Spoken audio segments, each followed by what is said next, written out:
아, 어머니가 서울까지 올라오신다고요. 그래.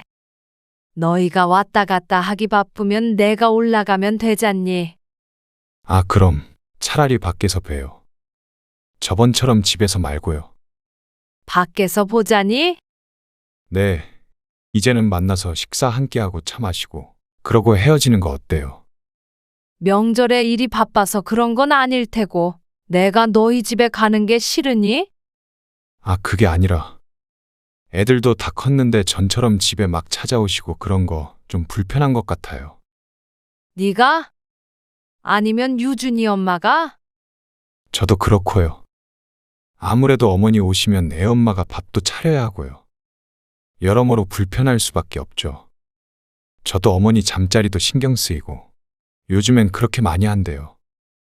여기가 제 집만이 아니라 애엄마 집도 되잖아요. 그러니까 서로 부모님 집에 안 오시게.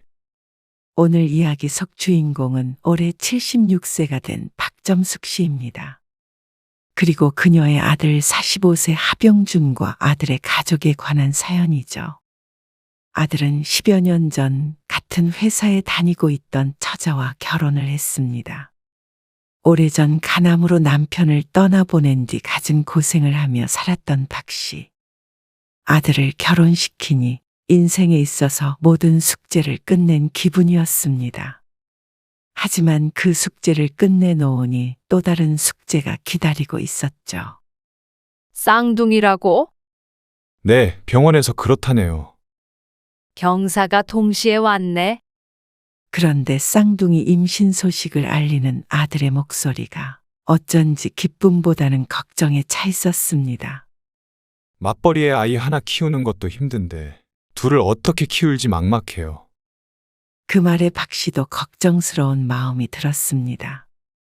지난번에 들었을 때도 휴직을 길게 할 수 없어서 아이를 돌봐줄 사람을 써야 한다고 했던 것이 떠올랐습니다. 어차피 돌봐주는 사람이 있어야 한다며. 둘이면 돈을 더 내야 해. 쌍둥이는 아무래도 그렇죠. 안 그래도 비용이 부담이 됐는데 아이고 그러면 어쩌니. 그런데 아들이 전화한 이유가 있었습니다. 어머니가 좀 봐주실 수 없을까요? 뜬금없는 소리 같았습니다. 아들네는 서울에 살고 있었고 박 씨는 서울에서 2시간 정도 떨어진 지방에 살고 있었으니 말이죠. 오고 가기 그리 멀다고 할 수는 없지만 확실히 손주를 보러 다닐 거리는 아니었습니다. 애들 봐줄 사람 구하는 비용이 거의 한 사람 월급이라. 그러면 맞벌이 하는 의미도 없고 경제적으로 너무 힘들 것 같아서요. 차라리 그 돈이면 어머니 근처에 방 구해드리고 용돈도 좀 드릴 수 있을 것 같아요. 그러면서 박 씨에게 부탁을 해왔습니다. 박 씨는 고민하지 않을 수 없었습니다.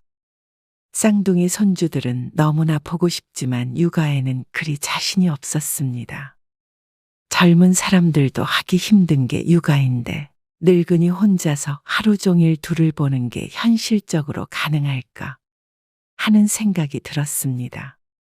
그래도 같은 지역이라도 살면 고민이 덜 했을 텐데 사는 곳을 두고 방을 구해서 아이를 돌봐주는 것은 그렇게 일반적인 상황은 아닌 듯 했으니 말이죠. 들어와 살면서 도와줘라 하는 것도 아니고 방을 구해준다니. 가족이 아니라 남 취급을 하는 것 같았습니다. 하지만 그렇게 며칠 고민을 하긴 했어도 결국엔 아들 부부의 부탁을 외면할 수 없었습니다. 사람을 쓰면 한 사람 월급이 나간다니 결국엔 아이들을 두고 일하는 의미도 없고 그렇다고 일을 그만두면 나중에 다시 취직을 하기도 쉽지 않을 것이 분명했습니다. 그리고 생각해보면 들어가 사는 것보다는 내 공간이 있는 것이 어쩌면 더 나을 수 있다는 생각이 들었습니다. 결국 다음에 쌍둥이가 태어날 무렵 아들이 사는 아파트 근처 원룸을 구해서 올라갔습니다. 어차피 거의 하루 종일 아들네에 있어야 하기 때문에 정말 잠만 잘 조그만 집이었죠. 하지만 그렇게 쌍둥이 손주들 육아를 도맡게 된 박 씨는 긴 세월 동안 자식을 위해 헌신했지만 결국엔 헌신짝 취급을 받고 말았습니다.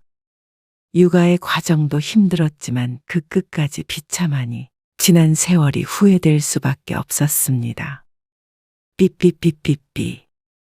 요란하게 울리는 휴대폰 소리에 박 씨는 겨우 눈을 떴습니다. 곡소리가 절로 나왔습니다.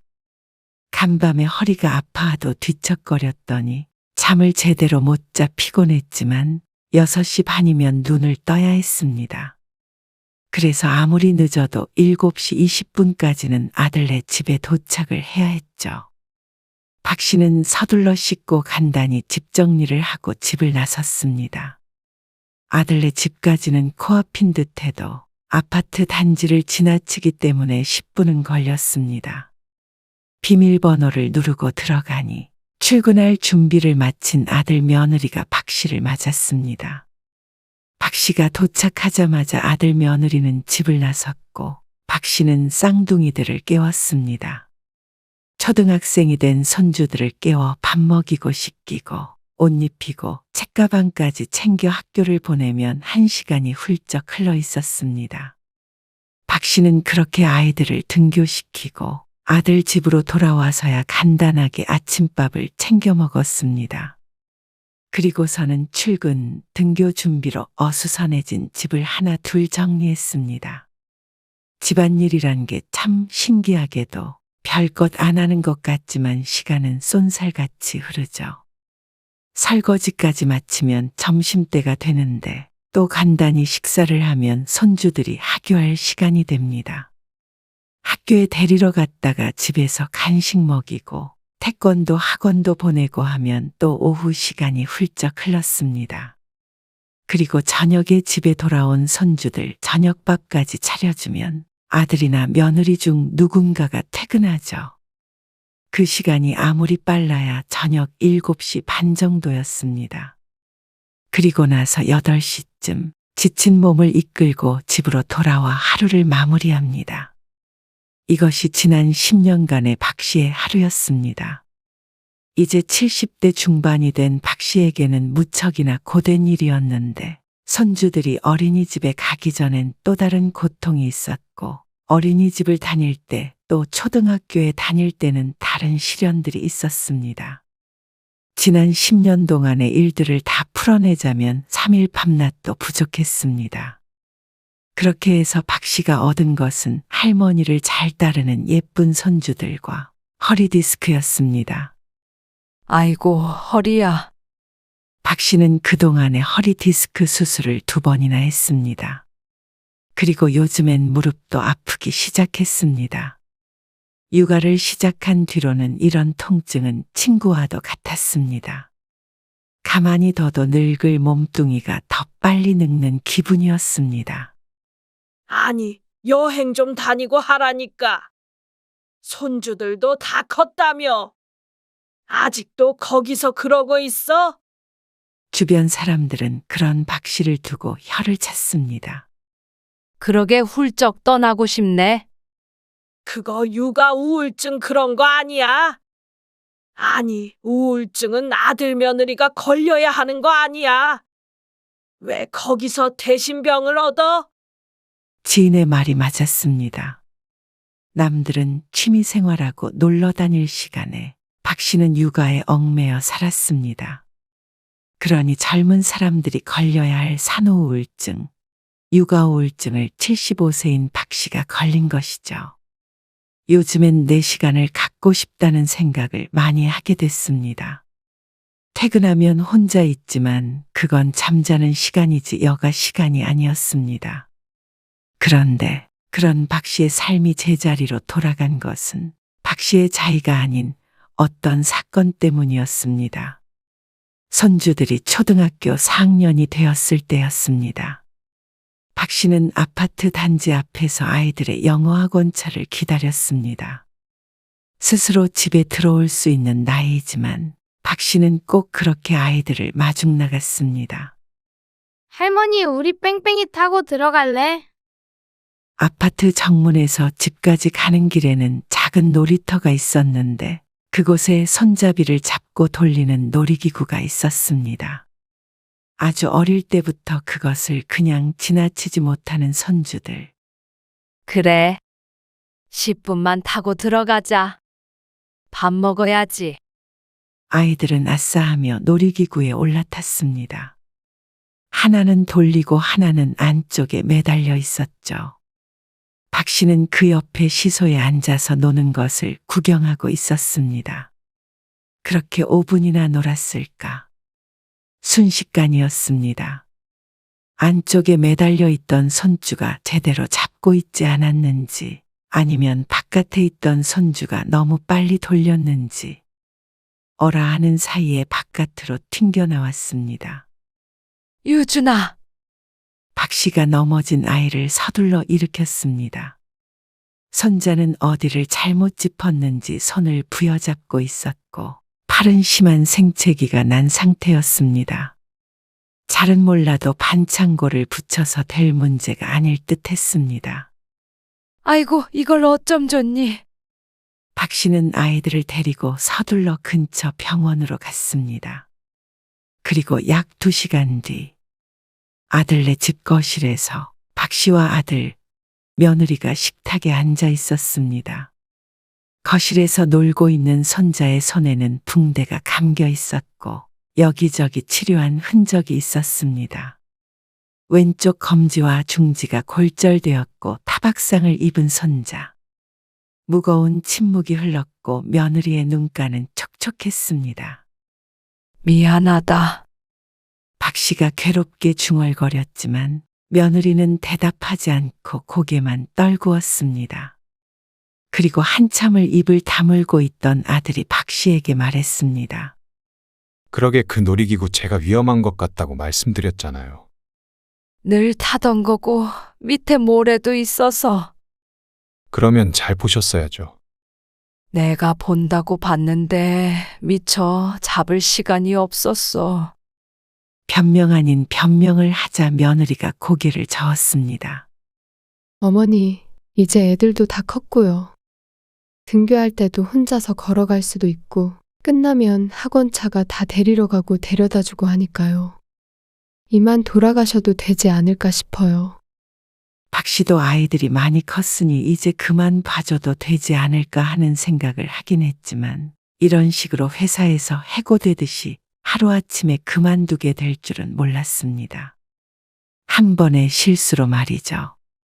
꼭 이번 일 때문만은 아니에요.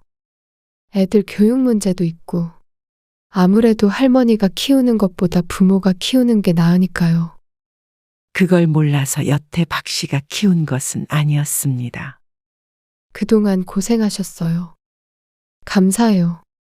방 한 칸에 살며 한 달에 70만 원 받으며 쌍둥이를 키워준 박 씨. 아이들 돌보며 이래저래 나가는 돈을 생각하면 용돈이라고 부르기에도 힘든 금액이었습니다. 하지만 돈을 벌기 위해서 하는 일이 아니라 내 자식 위해 하는 일이라고 생각하며 여태 힘들어도 버텨왔습니다. 그런데 아들도 며느리도 이제는 자신이 필요 없어진 듯 했습니다. 65세 때부터 쌍둥이를 봐주기 시작해서 박 씨는 어느덧 75세가 되었습니다. 그렇게 10년간 키운 아이들과 예고도 없이 갑자기 헤어지게 되었습니다. 말로는 고맙다, 덕분에 애들 잘 컸다 하고 작별 인사를 했지만 그 표정만큼은 참으로 매정했습니다. 누가 보아도 쫓겨나는 행색으로 다시 집에 오게 된 박 씨는 처음엔 우울했습니다. 아들 며느리에 대한 서운한 감정도 당연히 있었죠. 그런데 한 달, 2달 시간이 흐르자 나중엔 오히려 해방이 된 것 같다는 생각도 들었습니다. 거봐.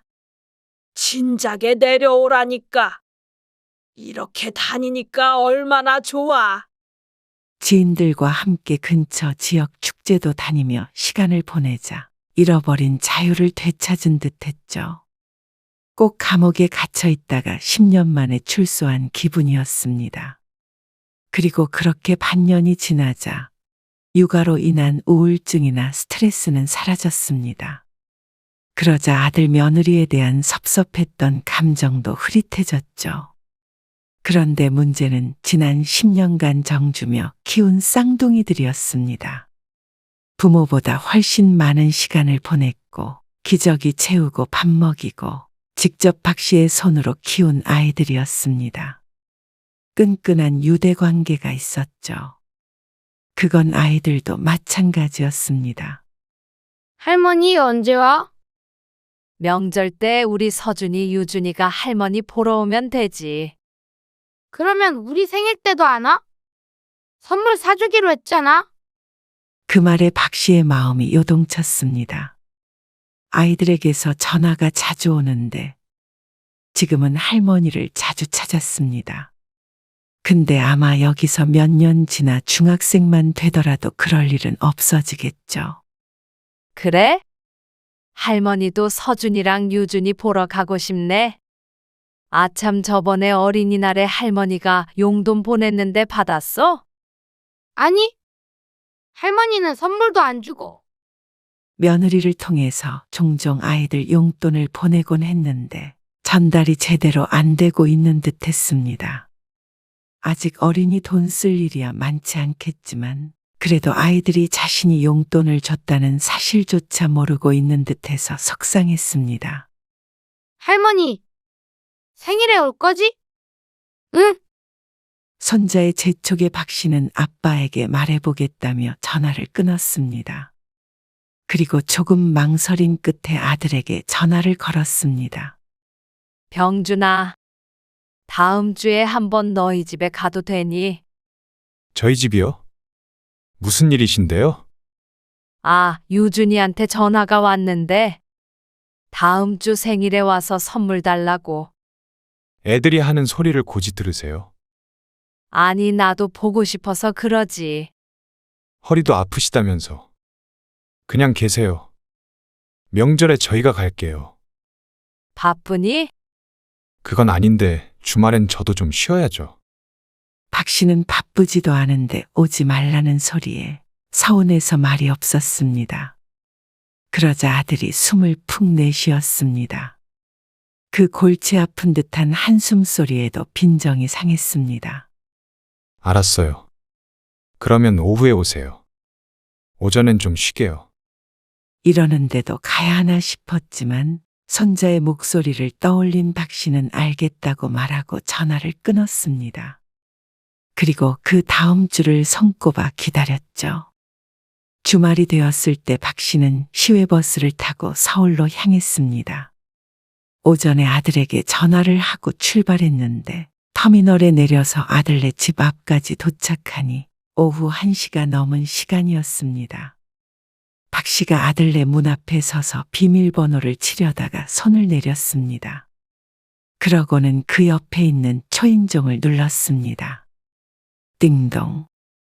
벨이 울리자 며느리가 문을 열어줬습니다. 그리고 그 뒤를 쌍둥이가 따라 나왔는데 박 씨를 무척이나 반겼습니다. 자, 여기 케이크. 오는 길에 사온 케이크 상자를 건네자 아이들이 신이 났습니다. 점심 식사 준비 중이에요. 그러니 뭐 좀 도와줄까? 박 씨는 싱크대에서 손을 씻으며 며느리를 들여다보았습니다. 아, 아니에요. 제가 할게요. 거실에 앉아 계세요. 왠지 대면대면하게 구는 며느리가 의아했습니다. 그래도 10년간 거의 매일 아침 저녁으로 본 사이인데 말이죠.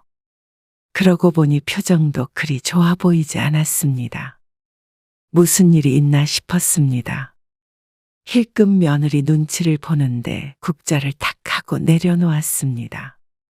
그만하고 나가달라는 듯해 찔끔한 박 씨가 거실로 나왔습니다. 어쩌면 자신의 살림살이에 간섭하려는 시어머니가 신경 쓰였을 수도 있겠다 싶었습니다. 뭐라도 도와주고 싶었지만 가만히 있는 게 도와주는 것인 듯 했죠. 그렇게 다 같이 점심을 먹자 아들이 말했습니다. 생일 케이크 불어야 하는 거 아니에요? 아, 저녁에 불 끄고 해야 하는 거 아니니? 그러자 며느리가 머뭇거리며 말했습니다. 아, 저녁도 드시고 가세요? 그 소리에 박 씨가 잠시 할 말을 잃었습니다. 만약에 아들 며느리가 하룻밤 자고 내일 가라 그러면 저녁만 먹고 가겠다고 할 생각이었는데 저녁도 먹고 가냐는 질문에 대답을 못했습니다. 어감이 그랬습니다. 하룻밤 안 재워주는 것이야 그렇다 쳐도 그 말 뜻은 저녁도 먹지 않고 갔으면 하는 바람이 담긴 듯 했습니다. 아니, 저녁 먹기 전에 일어날 거야. 그래서 박 씨는 자신도 모르게 6시쯤 가겠다고 말했습니다. 그러자 아들도 며느리도 고개를 끄덕였습니다. 1시 넘어서 도착했는데 6시에 일어나면 왕복 버스 시간 정도 머무르다 가는 듯 했습니다. 그렇게 갈 시간이 정해지니 자꾸 시계만 쳐다보게 되었습니다. 그건 아들 며느리도 마찬가지인 듯 보였습니다. 그러자 가시방석이라도 앉은 기분이었습니다. 이만 케이크에 촛불하자. 얼른 가야겠다. 결국 박 씨는 서둘러 생일 축하를 하고 돌아가기로 결심했습니다. 자, 여기 선물. 그리고는 가방에서 손자들과 약속한 선물을 꺼내서 건넸습니다. 아싸. 이거 비싼 거 아니에요? 아이들이 갖고 싶어 했던 게임기였습니다. 직원이 추천한 대로 이것저것 부속품들도 사자 하나에 80만 원 정도를 주고 샀습니다. 둘이니까 160만 원 정도가 들었죠. 비싸긴 했지. 근데도 친구들도 다 있다던데 어떡해. 맞아. 내 친구들은 다 있어. 결코 주머니 사정이 여유로워서 산 선물은 아니었습니다. 박 씨가 집으로 내려간 첫 해이기 때문에 손자들에게 애틋한 마음이 들어서 큰맘 먹고 사온 것이었습니다. 아이들이 신신당부를 하기도 했고 말이죠. 할머니 최고. 아이들은 좋아서 방방 뛰었지만 그 모습을 보고도 박 씨는 마냥 즐거워할 수만은 없었습니다.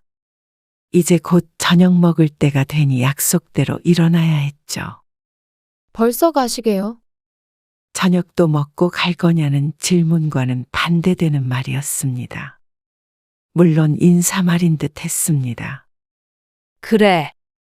애들 선물도 줬으니까 이만 갈게. 지금 가야 도착했을 때 버스가 있지. 아들이 터미널까지 태워주겠다며 따라 나섰습니다. 다음 명절에 저희가 내려갈게요. 그래. 일요일이랑 붙어 있던데. 주말에 내려가서 이틀 잘게요. 그래, 알았어.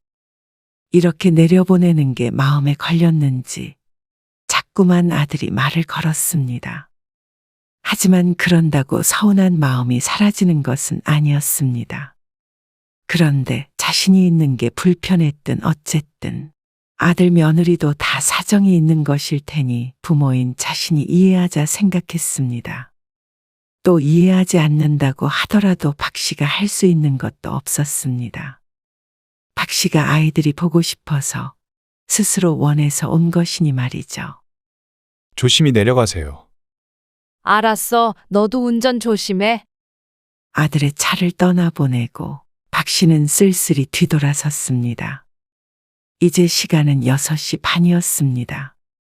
서울에 도착한 게 오후 1시쯤이니 딱 5시간 만에 서울을 벗어나는 것이죠.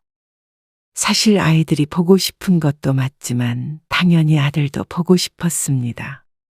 떨어져 살면 앞으로 볼 일이 자주 없을 것이기 때문에 이렇게라도 한 번씩 보면 좋겠다 싶었는데 이렇게 허무한 기분으로 돌아갈 줄은 몰랐습니다. 아들이 오지 말아라 한 것도 아닌데도 사람인 이상 눈치라는 게 있었습니다. 느껴지는 분위기가 아들도 며느리도 불편해하는 게 분명했죠. 그러니 그 뒤로는 먼저 올라가겠다는 말은 안 하게 되었습니다.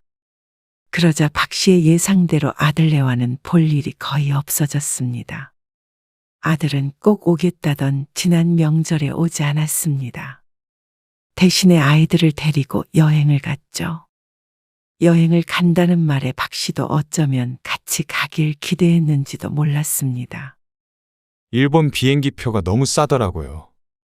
어머니는 친구분들이랑 시간도 보내고 연휴 잘 보내세요. 여행 얘기를 하며 명절에 친구들과 놀라는 아들.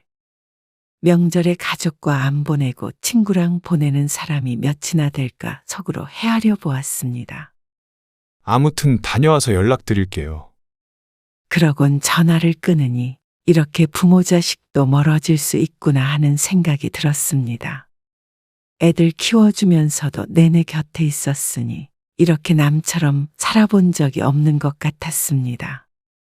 결혼 전에도 아들이 혼자 살긴 했어도 종종 내려오기도 했고 박씨가 올라가기도 했으니 말이죠. 그리고 그 다음 명절이 돌아왔을 때도 아들은 바빠서 못 온다는 연락을 해왔습니다. 명절에 바쁘다고. 네, 그렇게 됐네요. 너희 회사는 명절에도 안 쉬니? 쉬기야 쉬죠. 근데 중간에 하루 출근을 해야 될 것 같아서요.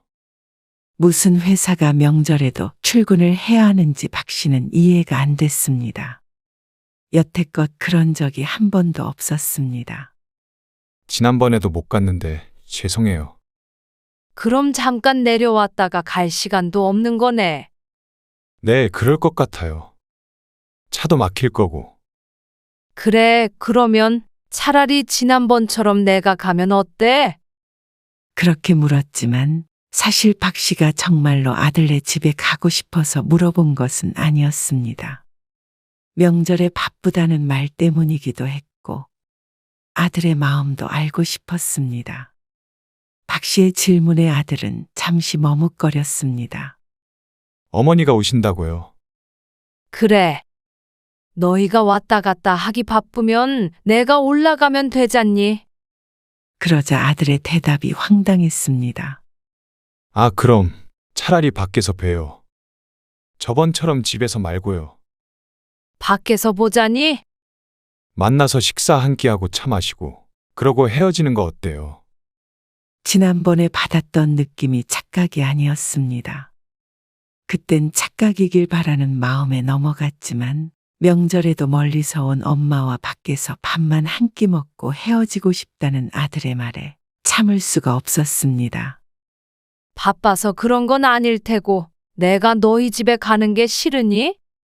아, 그게 아니라 애들도 다 컸는데 전처럼 집에 막 찾아오시고 그런 거 좀 불편한 것 같아요. 네가? 아니면 유준이 엄마가? 저도 그렇고요. 아무래도 어머니 오시면 애엄마가 밥도 차려야 하고요. 여러모로 불편할 수밖에 없죠. 저도 어머니 잠자리도 신경 쓰이고. 그리고 나서도 주저리 떠드는데 뭐라 하는지 하나도 들리지 않았습니다. 결론은 불편하니 오지 말아라. 정 보고 싶으면 밖에서 밥 한 끼 먹고 헤어지자. 이것이었습니다. 그 짧은 용건을 뭘 그리 길게 느려서 말을 하는지. 참, 애 봐준 정성 알아주길 원한 것도 아니고 가끔 한번 얼굴 보고 살기도 힘들구나. 필요할 땐 방까지 얻어줘가면서 옆에 붙여놓더니 이제 엄마는 쓸모없다 이거지. 애 다 키워줬으면 너희 가족한테 관심 꺼라 이거지. 박 씨의 반응에 아들이 당황했습니다. 그렇게까지 생각한 게 아니고요. 요즘엔 그렇게 많이 한대요. 여기가 제 집만이 아니라 애엄마 집도 되잖아요. 그러니까 서로 부모님 집에 안 오시게. 그러니 요즘엔 손주들도 잘 안 봐준다 그러던데 나는 뭐하러 10년 동안 봐준지 모르겠네 그럼. 그동안 서운한 것도 많고 남몰래 눈물 훔친 적도 있지만 그래도 아들과 손자들과 가까이 지낼 수 있었던 추억이라고 생각했습니다. 그런데 이렇게 필요 없다고 부모를 내팽개치는 아들을 보니 모두 저 혼자만의 추억인 듯 했습니다. 그래. 명절이고 뭐고 이제 안 갈게. 도저히 박 씨의 상식으로는 자식 보러 서울까지 갔다가 밖에서 밥만 먹고 내려오는 게 말이 안 됐습니다. 근처에 살아서 자주 보는 사이라면 모를까. 그건 부모 자식 사이가 아닌 듯 했습니다. 지난번에는 얼떨결에 눈치가 보여 내려오긴 했지만 사실 억울했습니다. 퍼줄 것 다 퍼주고 쫓겨난 신세였으니 말이죠. 어머니, 그게 아니라요. 아니야. 그렇게 하자. 너희도 내려올 것 없고. 다음 명절에도 여행 가라. 네 말대로 나도 친구들이랑 놀 테니까. 그러곤 전화를 끊었습니다. 그러고 나서도 한참 화가 가라앉지 않았습니다. 아무리 요즘 사람들이 부모랑 가까이 지내는 걸 싫어한다지만 이건 부모 자식을 떠나 인간적인 도리와 예의 문제였습니다. 다음 날 아들이 박 씨에게 연락해 명절 때 올라오라고 했지만 박 씨는 가지 않았습니다. 자신들이 내려오겠다는 말에도 거절했습니다. 바쁘다더니 내려오겠다는 말에 더 황당하기만 했죠. 그렇다고 아들과 연을 끊은 것은 아니었지만 이젠 아들과 거리를 두자 마음먹었습니다. 전화도 특별한 날에만 했고 다시는 아들네를 굳이 불러서 만나지도 않았고 올라가겠다고 하지도 않았죠. 그리고 다음 명절 때도 박 씨는 정말 친구들과 여행도 갔습니다. 그러자 아들도 명절엔 갈게요 하는 소리가 쏙 들어갔죠. 그런데 몇 개월 뒤에 아들로부터 너무 기가 찬 이야기를 듣게 되었습니다. 뭐? 쌍둥이? 놀랄 수밖에 없었습니다. 아들이 이제 40대 중반이고 며느리도 40인데 또 임신을 했다는 소식이었습니다. 그것도 쌍둥이를 말이죠. 늦둥이의 쌍둥이. 듣기만 해도 고생길이 훤히 보였습니다. 어쩌냐? 넷을 어떻게 키우니? TV를 보면 넷다섯 낳아서 키우는 사람들도 종종 보이지만 실제 주변에서는 본 적이 없었습니다. 물론 어쩌다 보니 2번 다 쌍둥이라 어쩔 수가 없었지만 둘 키우는 것도 보통 일이 아닌데 넷은 상상만 해도 아찔했죠. 아들도 물론 같은 걱정을 하는 듯 했습니다. 지난번처럼 어머니가 좀 도와주세요. 어떻게 자신에게 이런 부탁을 할 수 있는지 뭐라고 대답해야 할지도 떠오르지 않았습니다. 서준이랑 유준이는 많이 컸으니까 손 안 가요. 하지만 그게 중요한 게 아니었습니다. 서준이, 유준이를 내가 10년 키웠어. 그러면 지금부터 80 중반까지 또 쌍둥이 돌보다가 죽으라는 거니? 아, 아니요. 한 2, 3년만이라도 어떻게 안 될까요? 그러면 이제는 또 너희 집에 찾아가도 되는 거냐? 아들이 말이 없었습니다. 그리고 또 80부터는 찾아가면 안 되고 밖에서 봐야 하는 거고. 너희 논리가 참 이기적이다. 애써 묻어두었던 감정이 아들에 의해 다시 끌려 나왔습니다. 또다시 이런 부탁만 하지 않았어도 있고 적당히 거리 지키며 살아갔을 텐데. 지난 10년간 내 삶이랑 바꿔서 너희 도와줬다. 그건 알고 있지? 알아요. 그래서 죄송스러워서 고민하다가 전화드린 거예요. 고민을 왜 해? 한 사람 월급 주면 쌍둥이 키워준다며? 그렇게 하면 되잖냐? 너희 결국 돈 아끼려고 엄마를 10년 동안 원룸에서 살게 한 거잖니? 나 없으면 애를 못 키우는 것도 아니고 너희 편하자고 엄마 부려먹는데 나는 그거 2번은 못한다. 아니에요.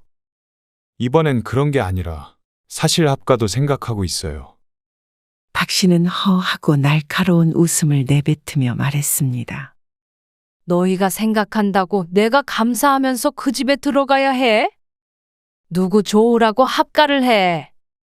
애들 키우면서 남은 인생마저 허비하느니 여기에서 한가롭게 취미생활이나 하면서 보낼 거야. 너무하세요. 남도 아니고 어머니 손자들이에요. 서준이, 유준이도 잘 키워주셨잖아요. 서준이, 유준이 키운 거는 후회 안 해. 그만큼 예뻐했고.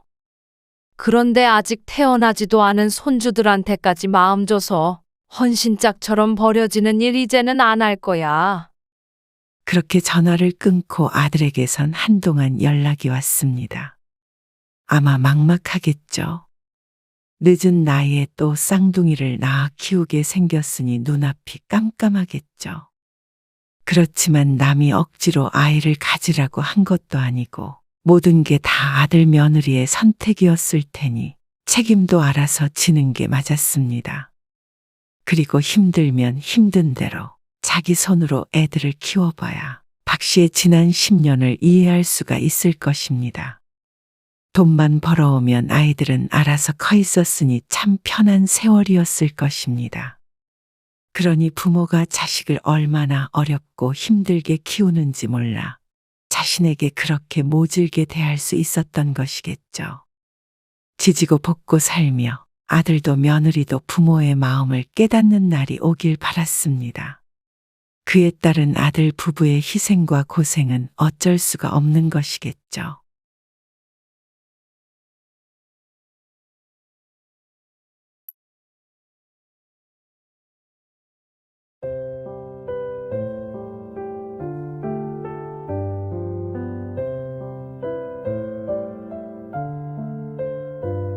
그렇다고 그렇게 갑자기 통보하고 오시는 게 어디 있어? 어머니가 사주셨으니까 어머니 집이다 이거야? 그럴 리가 있어? 그리고 멀리서 오셨는데 어떻게 집에 계시라 그래? 그니까 애초에 왜 우리 일정은 묻지도 않고 오시냐 이거지. 정말 주무시고 가신대? 아, 그럼 멀리서 오셨는데 어떻게 당일에 바로 내려가셔? 가려면 지금 나가야 되는데. 그럼 내 말대로 호텔에서 주무시면 되지. 왜 굳이 여기서 주무셔야 해? 나 괴롭히러 오신 것 같아. 뭘 당신을 괴롭히러 와. 그리고 어떻게 처음 아들 집에 오셨는데 바깥에서 주무시게 해? 나라고 편한 줄 알아? 불편해도 참는 거지. 당신도 하루쯤은 좀 참을 수 없어? 하룻밤도 싫어. 내 집에서 왜 다른 사람을 재워야 해? 오늘 이야기 속 주인공은 올해 80세 선병희 씨입니다. 그리고 그녀의 아들 구재승과 그 가족에 관한 이야기이죠.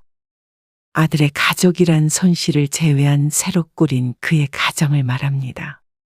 손 씨의 아들 구재승은 10여 년 전에 결혼을 했습니다.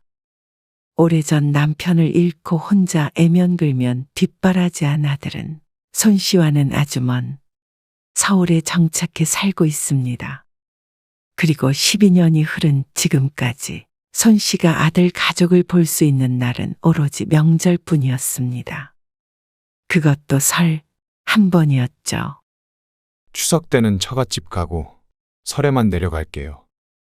결혼한 첫 해의 아들에게 들은 말이었습니다. 하지만 손 씨는 큰 고민 없이 고개를 끄덕였습니다. 아들의 처가는 아들네와 같은 서울이었고 손 씨만 차 타고 3시간은 내려와야 하는 지방이었기 때문에 왔다 갔다 하는 게 보통 일은 아니었죠. 아들의 말대로 하는 게 효율적일 것 같았고 어차피 차례도 지내지 않으니 명절이 손 씨에겐 아들 보는 날이라는 것 밖에는 의미가 없었습니다. 그런데 1년에 2번 볼 수 있는 날을 한 번으로 줄이니 그것만은 아쉬웠습니다. 그래. 사돈도 귀한 딸, 명절에 곁에 두고 같이 지내고 싶으시겠지. 손 씨가 아들을 사랑하는 것만큼 사돈도 외동딸인 며느리를 귀하게 여기겠지 생각하면 반대하는 것이 오히려 이기적이라고 생각했습니다. 하지만 그것은 쥐주제의 고양이를 생각해 주는 것과 다르지 않았습니다. 가까이 사는 아들네와 사돈은 1년에 한 번이 아니라 일주일에 한 번은 보는 듯 했습니다. 아니, 어쩌면 더 자주일 수도 있겠죠. 결혼 후 태어난 아이들도 안사돈이 오며 가며 늘 봐주었기 때문에 자주 왕래한다는 정도로도 설명이 부족했습니다. 그리고 아이들이 좀 커서는 함께 여행을 간다거나 하는 일도 잦아 보였습니다. 물론 직접적으로 이야기하진 않지만 들려오는 이야기도 있고 가끔 아이들 통해서 듣기도 했죠. 이번에 할머니랑 동물원 다녀왔는데 거기 사자도 있었는데 할머니? 우리 할머니요. 아, 외할머니랑 다녀왔구나. 외할머니 아닌데? 우리 할머니인데? 몇 년 전 명절에 와서 하는 손자의 말에 손씨도 웃으며 물었습니다. 그러면 이 할머니는? 나도 너희 할머니인데? 할머니는 시골 할머니고요. 서울 사는 외할머니는 자신의 할머니이고 손씨는 시골 할머니라는 큰 손자. 별것 아닌 말에도 조금 마음이 섭섭했습니다. 아무래도 자주 보는 할머니가 진짜 할머니 같고 1년에 한 번 보는 할머니는 시골 사는 이웃 할머니처럼 느껴지는 듯했습니다. 옆에서 그 말을 들은 아들이 손자를 나무랐지만 아들조차도 크게 의미 두지 않는 듯했습니다. 그래. 어떻게 부르면 어떠냐? 그런데 손주들만큼 며느리도 너무 가끔 보니 아직도 고부 사이가 어색했습니다. 딸 같은 며느리까지는 아니더라도 남들처럼 가끔 안부 묻고 만나면 반가운 그런 사이가 되고 싶었지만 좀처럼 기회가 없었습니다. 설 전날 오후에 와서 당일 오전에 올라가 버리니 대화다운 대화를 나눌 시간이 부족한 것은 당연했습니다. 그리고 그렇게 되면 산 것이 벌써 12년이었습니다. 근데 그마저도 작년에는 아이들이 아프다며 내려오지 않아 벌써 못 본 지가 한참 되었습니다. 아들 결혼한 지 얼마 안 된 것 같은데 시간은 훌쩍 흘렀고 손씨도 벌써 80이 되었습니다. 아들도 아들의 인생이 있으니 자주 못 본다고 서운해하지 말자. 손자들도 전화 안 한다고 섭섭해하지 말자. 명절에 안 온다고 서글퍼하지 말자. 그렇게 속으로 다짐하고 또 다짐했습니다. 그런데 어느 날 그 생각이 크게 바뀌었습니다. 손씨가 감기에 걸려 과장을 보태자면 생사를 오갈 만큼 크게 아팠습니다. 입원은 3일하고 퇴원했지만 그 뒤로도 집에서 며칠 요양해야 할 정도였습니다. 나이가 드니 몸이 바람 빠진 풍선같이 기력이 없어 가벼운 감기에도 고생을 하는데 쉽게 떨쳐내지를 못했습니다. 퇴원을 하고 그래도 많이 회복은 되었지만 대부분 집에서 누워있거나 앉아서 시간을 보냈습니다. 그러니 TV를 보거나 천장을 보며 생각에 빠지는 것 외에는 할 일이 없었습니다. 어쩌면 그때 외롭다는 생각이 들었던 것 같습니다. 아들은 멀리 있어서 보지 못하고 곁에는 남편도 없어서 혼자서 앓고 있는 자신의 처지가 조금쯤은 비참하다고 느껴졌습니다. 몸은 좀 어떠세요? 그래서 아들의 전화에 마음이 요동쳤습니다. 바빠서 입원하셨는데 가보지도 못했네요. 아니야, 괜찮아. 올해 설에는 별일 없으면 꼭 갈게요. 설은 한참 남았고 아들네에겐 별일이 자주 있는 편이었습니다. 아들은 무심히 말하고 전화를 끊었습니다. 이렇게 안부차 전화라도 준 것을 다행으로 생각해야 하는 것인지. 손씨는 누워서 아들의 목소리를 들으니 문득 이런 생각이 들었습니다. 자식이 여럿도 아니고 단 하나인데 10달 품고 나온 내 자식, 평생 내 품에 있던 자식을 결혼했다는 이유만으로 보고 싶을 때 못 본다는 것이 너무 슬펐습니다. 손씨가 벌써 80세이니 이대로라면 앞으로 10년은 살까? 15년? 그렇다면 죽기 전까지 앞으로 아들을 만날 날은 단 10번밖엔 없다는 소리였습니다. 그런 생각을 하자 이대로는 억울하기도 하고 서글프기도 했습니다. 앞으로 내 자식을 10번밖에 못 본다고 생각하면 누구라도 정신이 번쩍 들겠죠. 그래서 손씨는 다음 날 바로 아들에게 다시 전화를 걸었습니다. 어쩐 일이세요? 아들과는 통화를 해봐야 한 달에 한두 번 할까 말까였습니다. 통화를 했던 게 바로 어젠데 다시 전화를 건 어머니가 이상했는지 의아한 목소리였습니다. 재승아, 이번 주 주말에 토요일에 말이야. 너희 집에 가련다. 네? 토요일에요? 갑작스러운 손 씨의 말에 아들은 무척 당황스러워 보였습니다. 그래. 토요일 아침에 버스 타고 올라가서 하루 자고 다음날 다시 내려오려고. 마음 먹고 전화하긴 했지만 눈치가 안 보이는 것은 아니었습니다. 아니나 다를까 아들은 바로 거절의 의사를 표시했습니다. 아, 주무시고 가시겠다고요. 그게 좀 어려울 것 같은데. 왜? 바쁘니? 아니요. 바쁜 건 아닌데요. 너무 갑작스러워서 그렇죠. 애엄마한테도 상의를 좀 해봐야 하고요. 누가 보아도 꺼리는 기색이 역력했습니다. 사실 지난 10년간 아들네에 가지 않았던 이유도 이런 것이었습니다. 결혼 전에는 그러지 않았지만 결혼 후엔 말하지 않아도 느껴지는 거리감이 있었습니다. 결혼한 첫 해 서울 갈 일이 있어 전화했더니 며느리는 질겁하고 아들은 난감해 하는 것을 보고 아들 집은 가면 안 되는 곳이구나 하고 느꼈죠. 그래서 평소 같았으면 손 씨가 먼저 그러니 하고 말았겠지만 이번엔 그러지 않았습니다. 오랜만에 애들도 보고 싶고, 재승이 너도 보고 싶고, 그러자 아들이 잠시 침묵했습니다. 그래서 너희 안 바쁘면 웬만하면 올라갈게. 네. 그러면 그러세요.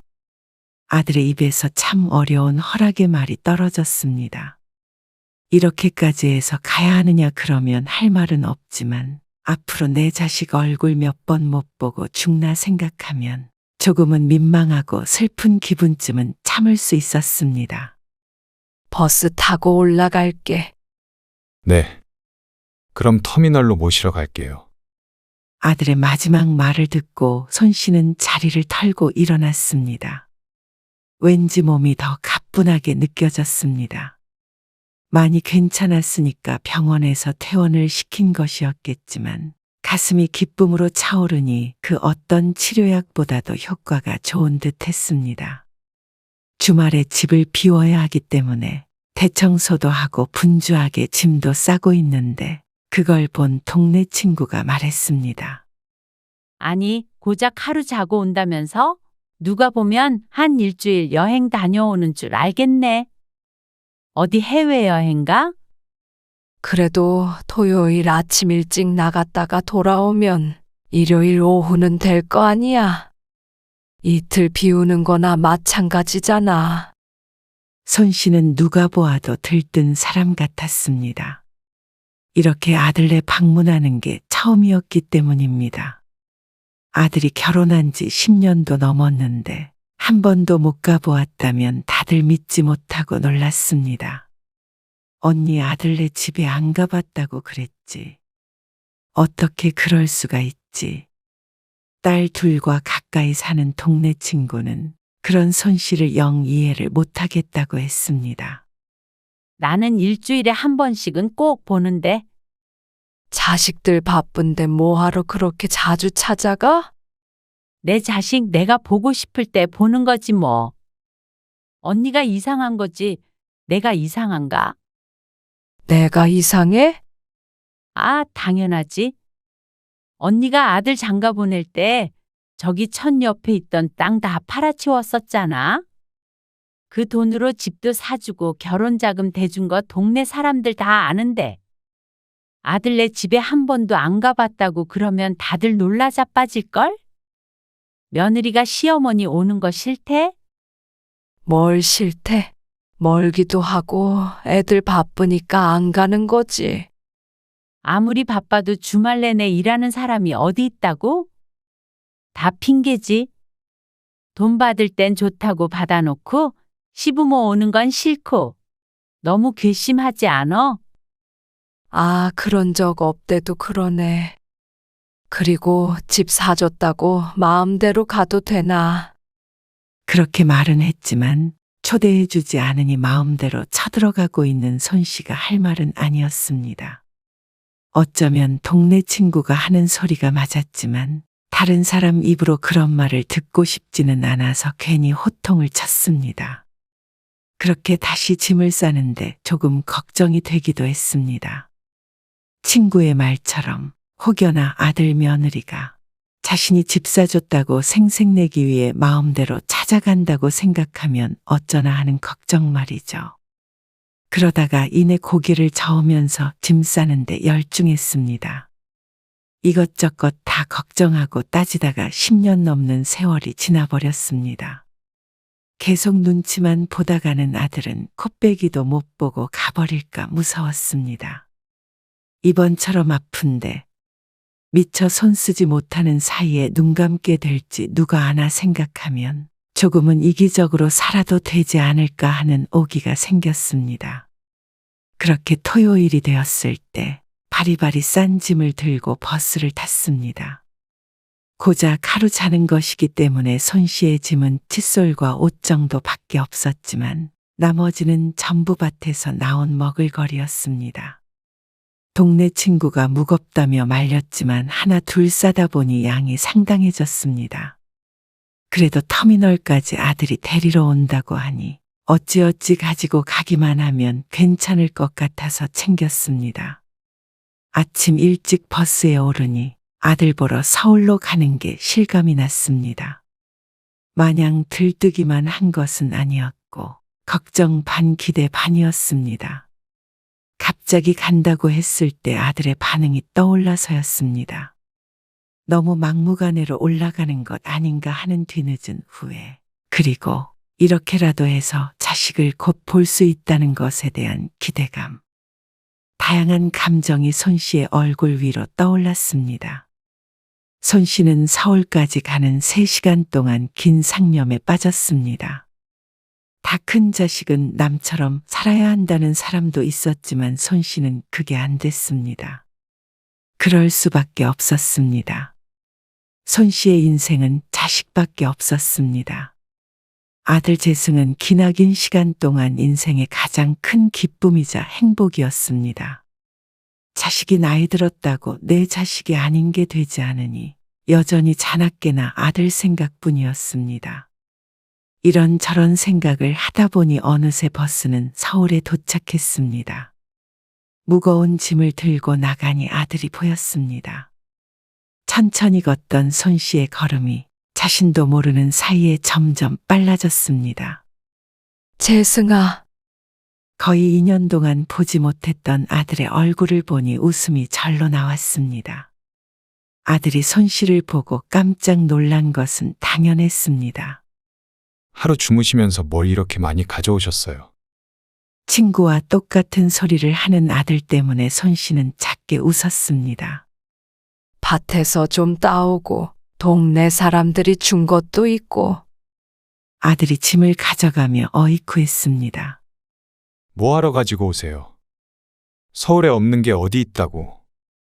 다 살 수 있는데요. 그래도 오늘 아침에 딴 것도 있어. 마트에서 산 거랑 다르지 않겠어?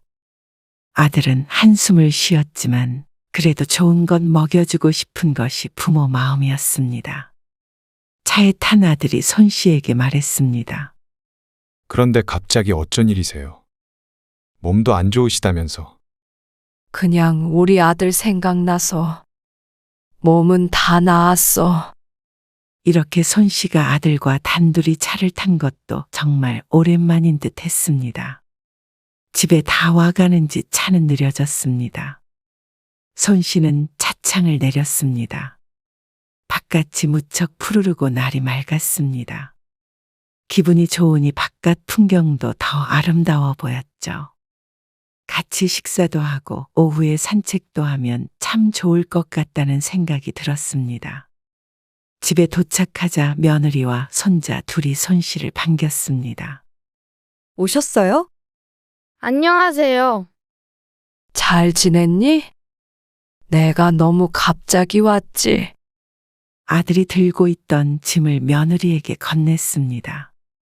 며느리는 무엇인지 열어보지도 않고 통째로 냉장고에 넣으며 말했습니다. 어색한 미소와 함께 말이죠. 아, 아니에요. 갑자기 오셔서 청소할 시간이 별로 없었어요. 조금 어수선해도 이해해 주세요. 어수선하긴. 우리 집보다도 훨씬 깨끗해. 그리고 일하면서 애들도 키우는데 뭘 그런 걸 신경 쓰니? 주절주절 내뱉는 소리에도 며느리의 표정은 풀어질 줄을 몰랐습니다. 식사는 하셨어요? 아, 안 했는데 뭐 차릴 필요 없어. 시켜 먹어도 되고 나가서 먹어도 되고. 손 씨의 말에 며느리는 난감해하며 말했습니다. 아, 저희는 점심 먹었어요. 어머님은 제가 간단하게 차려드릴게요. 시계를 보니 1시가 채 안 된 시간이었습니다. 점심을 먹은 지 얼마 안 됐는지 며느리는 바로 냉장고에서 반찬 몇 가지를 꺼내왔습니다. 국도 데워 금방 상을 차렸습니다. 손 씨 혼자서 밥술을 뜨고 있었고 며느리는 거실에, 손주들은 방에 들어가 있었습니다. 그리고 아들은 손 씨 앞에 잠시 앉아 있다가 며느리가 부르는 소리에 거실로 나갔습니다. 달그락 부엌엔 손 씨의 식사 소리가 조용히 울렸습니다. 손 씨는 자신의 생각이 꼬인 것인지 아니면 괜히 주지도 않는 눈치를 혼자 받고 있는 것인지 몰랐습니다. 점심시간을 넘기지 않고 왔다고 생각했는데 먼저 식사를 했다는 소리에 괜스레 서운했습니다. 아들도 밥을 먹고 자신을 데리러 왔던 것 같았습니다. 왠지 혼자 먹는 것도 민망하기도 하고 며느리 밥 얻어먹으러 온 것 같아 또 미안하기도 했습니다. 손 씨가 그릇을 치우자 그 소리를 듣고 아들 며느리가 부엌으로 왔습니다. 어머니, 사실 오늘 애들이랑 동물원에 가기로 했거든요. 아, 그러니. 날씨 참 좋던데. 네. 어머니도 같이 가시죠. 다른 데도 아니고 동물원이라는 소리에 조금 힘들지 않을까 하는 걱정이 되는 한편 같이 놀러 가자는 것에 주책 없이 기분이 좋았습니다. 근데 좀 많이 걸으셔야 되는데 괜찮으시겠어요? 아들도 같은 생각이 들었는지 손 씨에게 물었습니다. 얼마 전에 편찮으셨으면 집에 계셔도 되고요. 애들이랑은 미리 약속을 했던 거라서 다녀오긴 해야 하거든요. 아니야, 나도 좋아. 힘들면 쉬었다 가고 하면 되지. 동물원에 도착하자 아이들은 신이 나 보였습니다.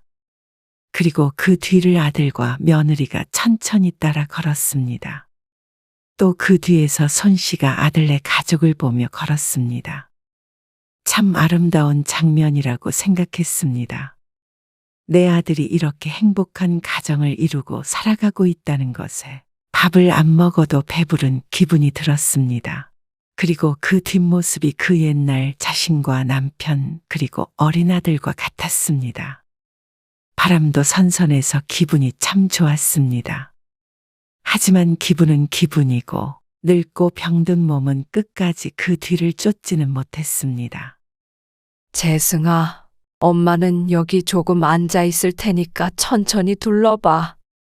따라갈게. 다리가 아파서 벤치가 보이길래 앉았습니다. 아들 며느리 손주들이 뒤돌아서 쳐다보자 손 씨가 손을 휘휘 저었습니다. 나도 천천히 구경할 테니까 너희도 가서 봐. 그러자 아들네 가족도 속도를 조금 늦췄습니다. 왠지 자신 때문에 신경을 쓰는 듯해서 손 씨도 끙 하는 소리를 내며 다시 일어났습니다. 그렇게 또 한참 걷고 있는데 걸음이 느려진 손 씨를 보며 아들이 말했습니다. 이제 그만 갈까요? 아들이 하는 소리에 손 씨가 깜짝 놀라서 대답했습니다. 아니야, 아직 한참 남았는데 뭘. 원래 나이 들면 걸음이 느려. 너희 한 바퀴 돌고 오면 돼. 엄마도 재밌는데 뭘. 신경 쓰지 말라니까 그러네. 나도 구경하고 있어. 아들이 몇 번 뒤를 돌아보다 며느리에게로 가서 발 맞추어 걸었습니다. 손 씨가 천천히 걸으니 한 바퀴 구경하고 돌아온 아들네 가족이 보이길래 손 씨도 다시 그 뒤로 또 따라 걷곤 했습니다. 무릎이 아파도 또 이렇게 함께 동물원에 올 기회는 없을 것임을 알기에 부지런히 쫓아다녔죠. 그만 집에 가죠.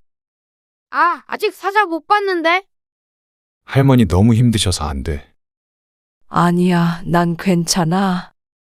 아니에요. 저희끼리 다시 올게요. 어쩐지 아들도 며느리도 표정이 좋지 않아 보였습니다. 자신이 쫓아가지 못한 사이에 싸운 것인지, 아니면 무슨 일이 있는 것인지, 그것도 아니면 자신의 걸음이 답답했던 것인지, 그때부터 아들 며느리의 눈치가 보였습니다. 괜찮다고 몇 번 말해보았지만 칭얼거리는 아이들을 달래고 아들은 다시 집으로 돌아왔습니다. 어머니, 이따가 주무실 방이 없어서 그러는데요. 차라리 이 앞에 호텔에서 주무시겠어요? 잠자리 불편하실까봐 걱정이 돼서요. 그 말에 손 씨가 깜짝 놀랐습니다. 웬 호텔 얘기가 나오는지 의아했습니다. 아니야, 괜찮아. 뭐하러 비싼 돈을 써. 나는 여기 소파에서 자도 되고 바닥에다가 이불 하나 깔아줘도 돼. 민석이 방 침대 밑에다가 깔아줘. 아, 괜찮으시겠어요? 불편하실 텐데. 하룻밤 금방 자고 내일 아침 일찍 나갈 건데. 아, 혹시 내가 여기서 자는 거 불편하니? 그러자 며느리가 고개를 저었습니다. 아니에요. 어머니 주무시는데 불편하실까봐 여쭤본 거예요. 그러더니 아이들이 곧 축구학원에 가야 한다며 차키를 들고 나섰습니다. 끝나고 데리고 오면 저녁 먹을 때가 될 것 같다며 말이죠. 그렇게 며느리와 손자들이 나가자 집에는 손 씨와 아들만이 남았습니다. 소파에 앉아서 켜져 있는 TV를 쳐다보고 있는데 가족들이 함께 여행하는 프로그램이 나오고 있었습니다. 재승아, 네, 내년 설에는 우리도 저런 데 놀러 가면 어떨까? 요즘 명절엔 차례 안 지내고 여행 가는 가족이 늘었다는 말이 TV를 통해서 흘러나오고 있었습니다. 설에 추운데 어딜 가요? 가까운 데라도 가면 좋지 않아? 아까 보니까 오래 걷지도 못하시던데. 아도 못 걸어 다닐 나이가 되기 전에 그렇게 하고 싶어서 그렇지. 챙기는 사람은 힘들죠. 아들은 그 말을 한숨처럼 작게 내뱉었습니다. 손 씨는 입을 다물 수밖에 없었습니다. 아들은 자신이 이제 80이라는 사실을 잊은 듯 했습니다. 아니, 너무 잘 알아서 싫을 수도 있겠죠. 저 너무 피곤해서 그런데 애엄마 오기 전까지 낮잠 좀 잘게요. 어머니도 좀 주무세요. 그러곤 안방에서 이불을 꺼내와 손자 민석의 방 바닥에다가 깔아주었습니다. 어머니도 아침 일찍 출발하셔서 피곤하실 거 아니에요. 그래, 그러고는 안방으로 들어가 버렸습니다.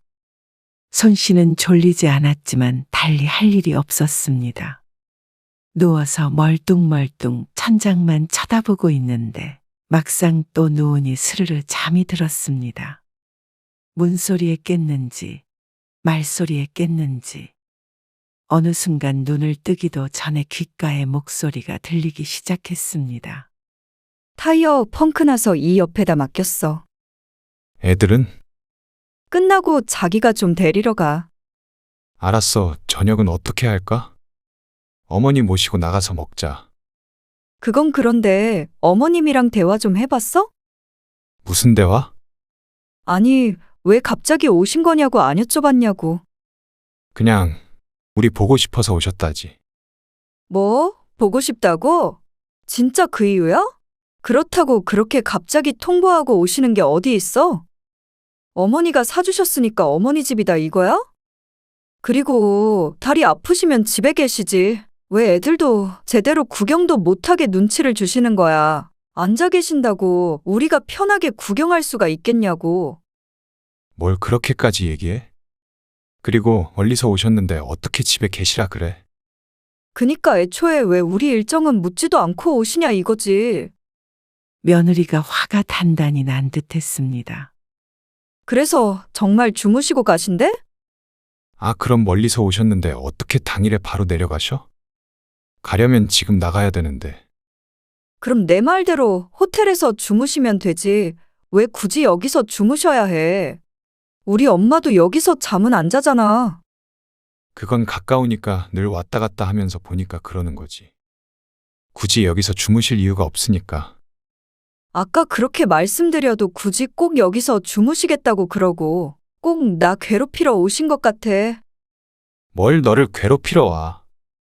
그리고 어떻게 처음 아들 집에 오셨는데 바깥에서 주무시게 해?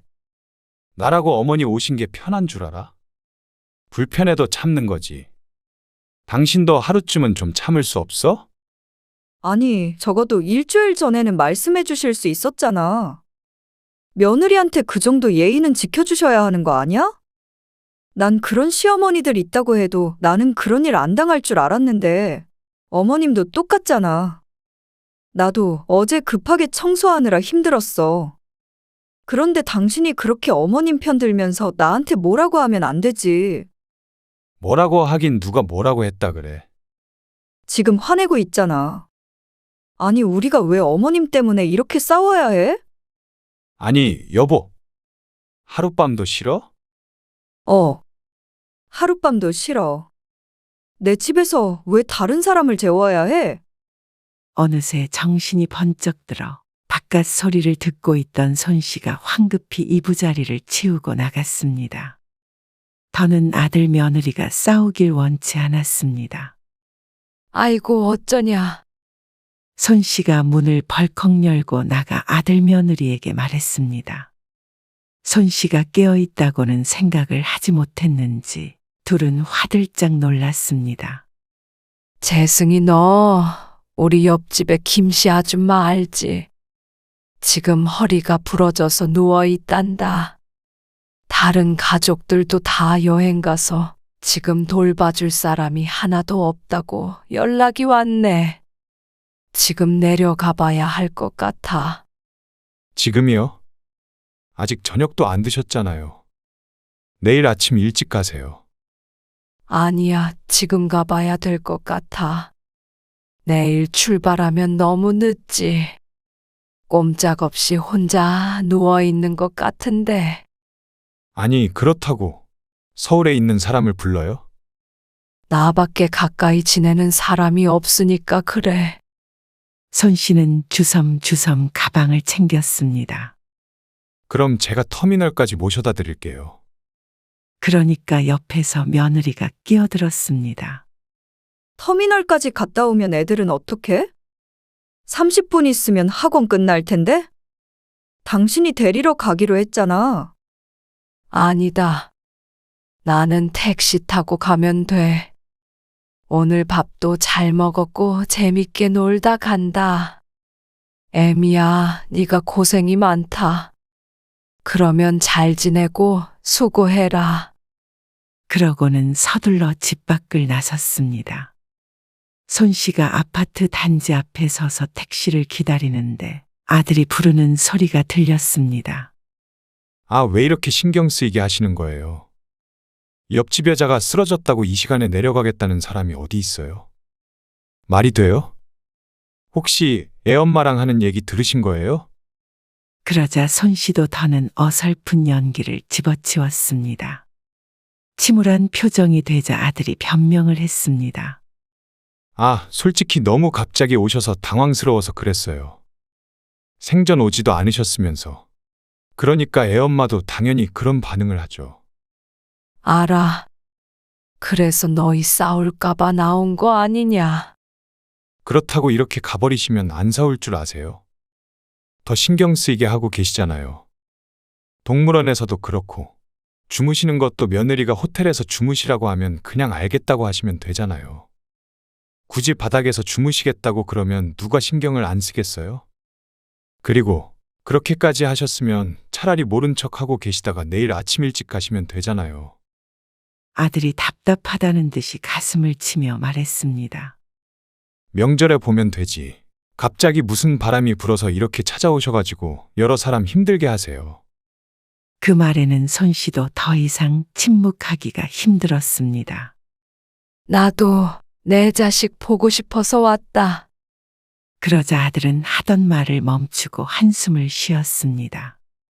아마 이 심정을 이해하지는 못하는 듯 했습니다.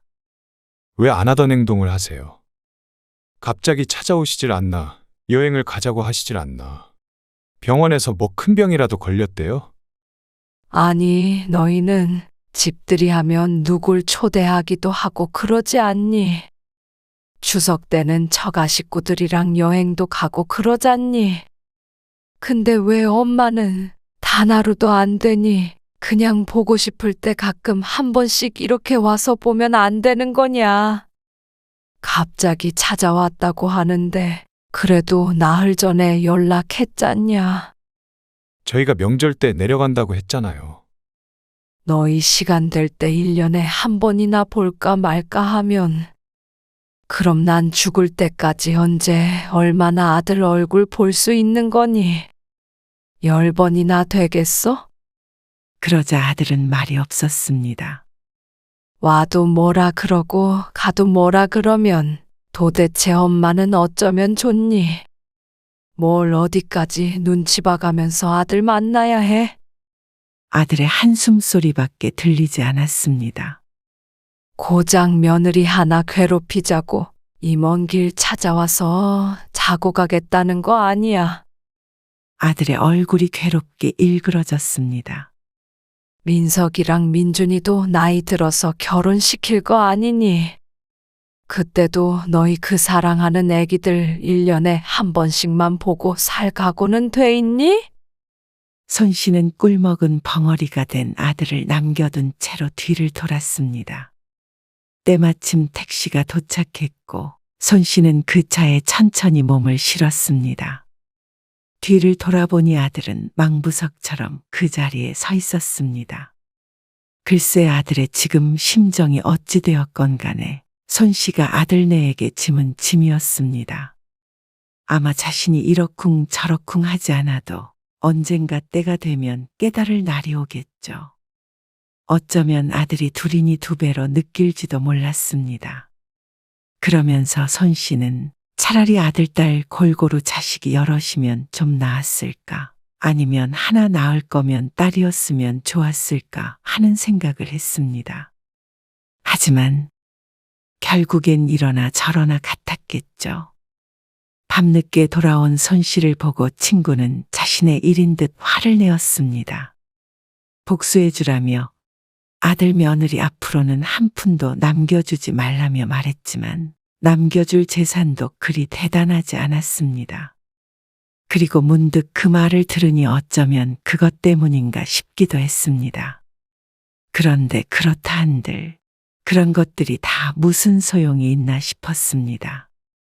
지금 손 씨가 살고 있는 이 집 물려주지 않겠다고 으름장을 놓을까요? 그러면 아들이 살갑게 자신을 맞아줄까요? 다 부질없는 일이었습니다.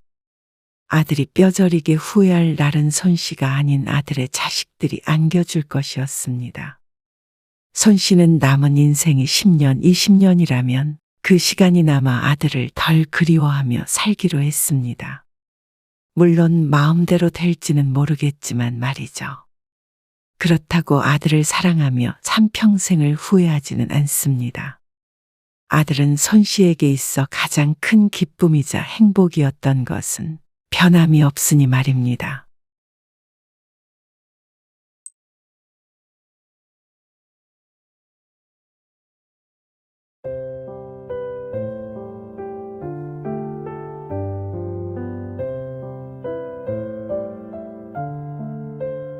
저희는 일단 전부 반반 생각하고 있어요.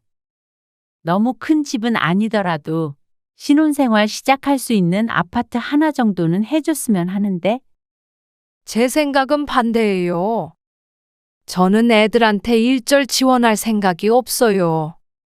사지 멀쩡하고 둘 다 직업도 있는데 왜 집을 사줘야 하나요? 지들이 형편껏 알아서 사는 거지. 이 정도 키워줬으면 저는 제 할 일 다 했어요. 아, 아무것도 안 해주신다고요? 그리고요. 요즘에 인터넷도 안 보세요? 자식들한테는 돈 안 쓰는 게 유행이에요. 반반이고 뭐고 자식들 도와준다고 전 재산 줬다가 다 날리고 팽당하는 부모가 얼마나 많은데요. 오늘 이야기 속 주인공은 58세 백금희 씨입니다.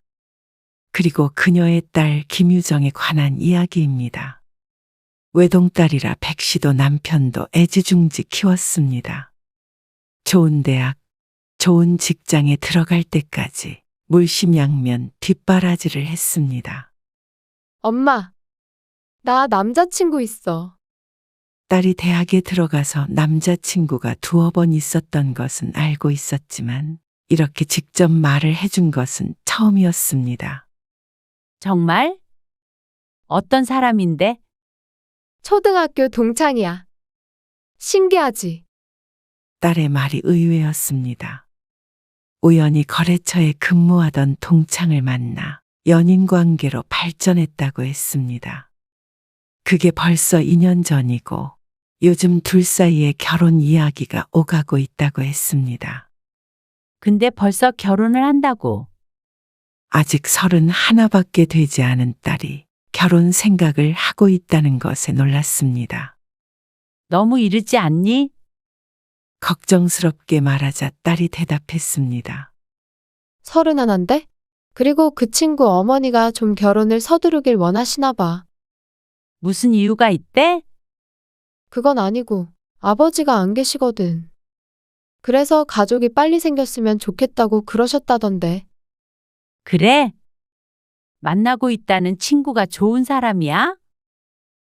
착해. 백 씨는 자고로 착한 남자와 결혼해야 한다는 생각을 가지고 살았습니다.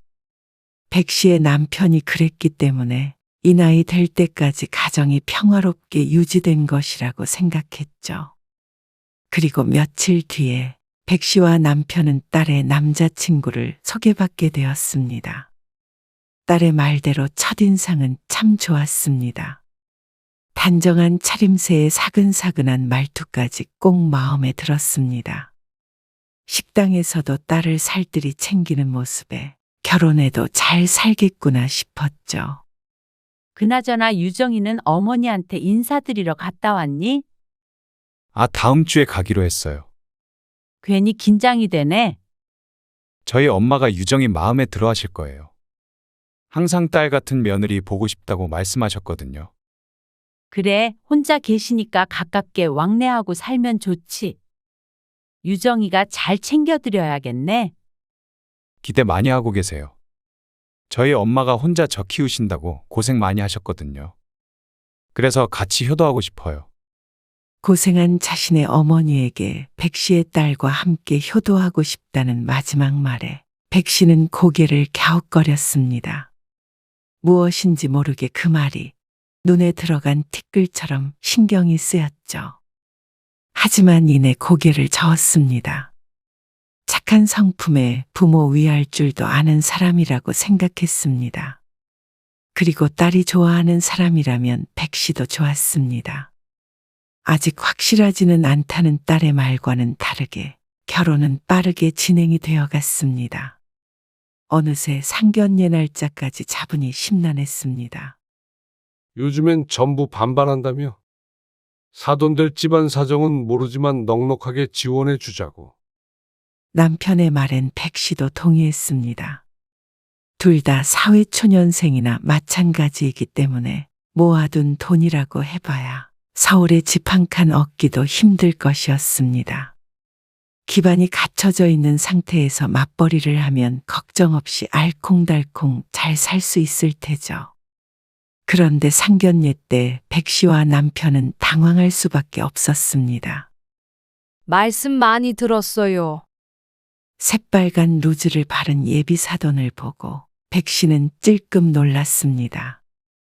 인상이 무척이나 강렬했죠.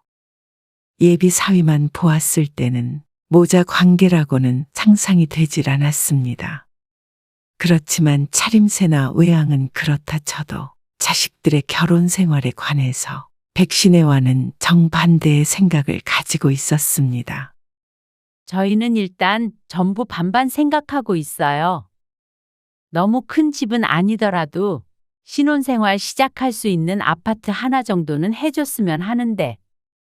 상대방 상황을 알지 못하는 상태니 백씨는 조금 조심스러웠습니다. 당연히 명의도 반반하고요. 그리고 혼수도 전부 동등하게 할까요? 그러면 다툴 일이 없다고 하더라고요. 며칠 전 남편과 했던 이야기를 그대로 했더니 예비 사도는 대번 고개를 저었습니다. 제 생각은 반대예요. 네? 그러자 예비 사돈이 인상을 팍 쓰며 말했습니다. 저는 애들한테 일절 지원할 생각이 없어요. 너무나도 단호한 말에 모두들 당황스러워했습니다. 딸의 표정을 보니 이런 얘기는 진작에 나누지 않은 듯 했습니다. 사지 멀쩡하고 둘 다 직업도 있는데 왜 집을 사줘야 하나요? 지들이 형편껏 알아서 사는 거지. 이 정도 키워줬으면 저는 제 할 일 다 했어요.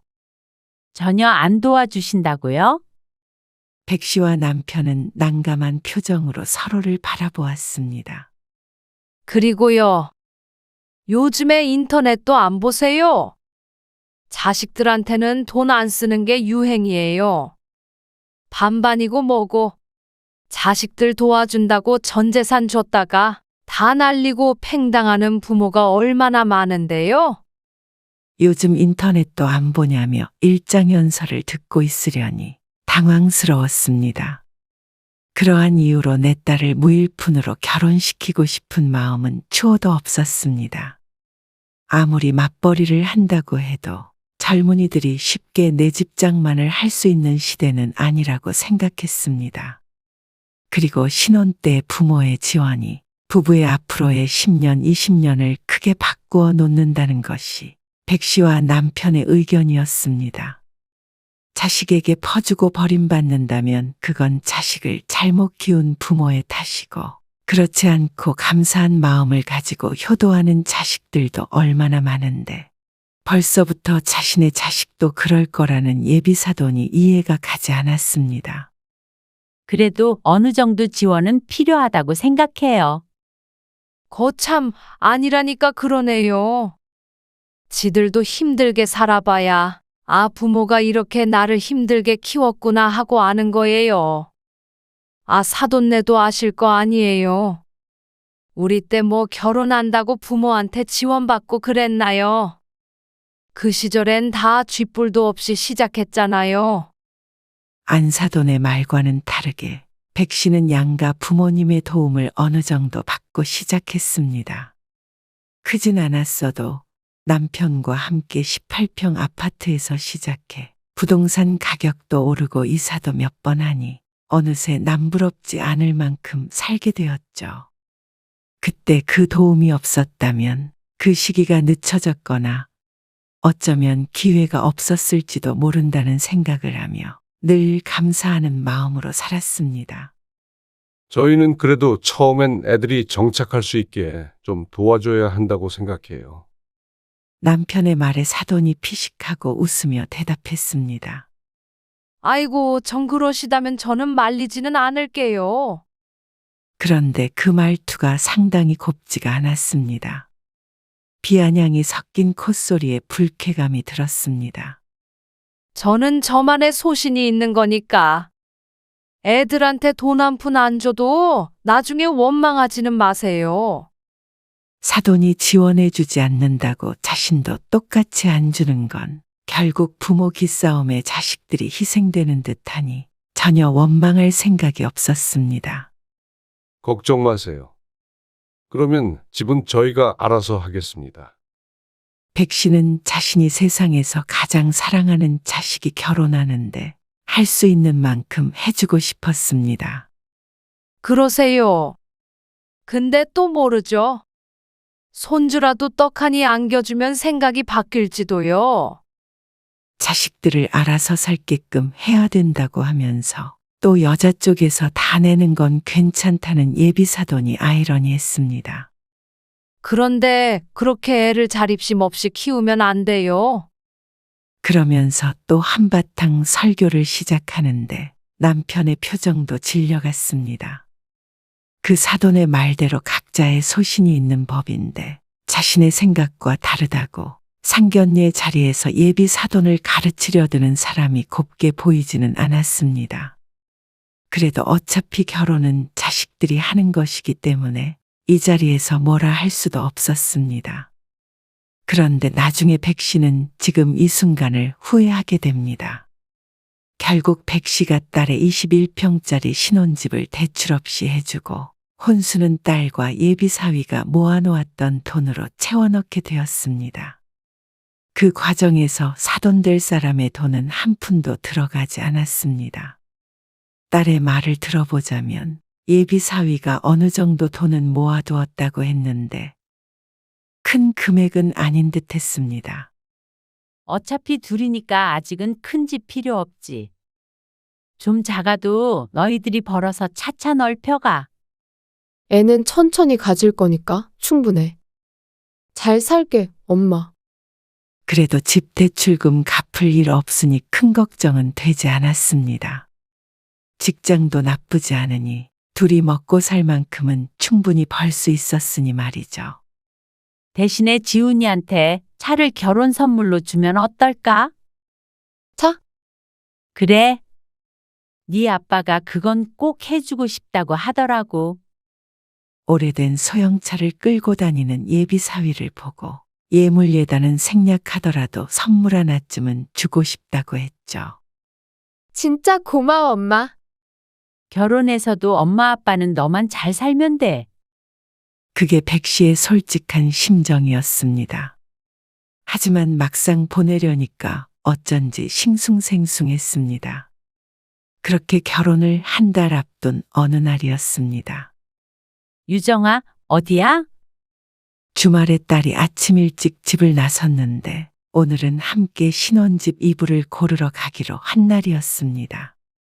금방 다녀온다던 딸이 오지 않고 있었습니다. 아, 나 여기 어머님 댁에 와 있어. 또? 잠깐 들리라고 하셔서. 아직 결혼식도 안 올렸는데 딸을 주말마다 불러대는 예비사돈. 그러면 지훈이도 같이 있어? 아니, 같이 있다가 좀 전에 나갔어. 그러면 시어머니 될 사람과 둘만 있는 듯한데 왠지 결혼해도 고생길이 훤할 듯 했습니다. 뭐 한다고 바쁜 자식을 자꾸 불러 제끼는지 몰랐습니다. 그러면 엄마가 그쪽으로 데리러 갈까? 그럼 1시간 뒤에 올 수 있어? 내가 문자로 주소 보낼게.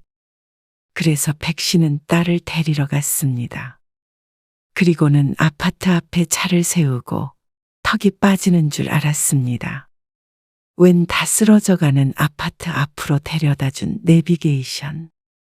들어가 보지 않아도 내부가 어떨지 상상이 가는 곳이었습니다.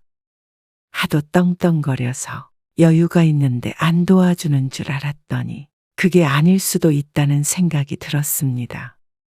그런데 잠시 후 딸만이 아니라 예비 사돈까지 1층으로 내려왔습니다.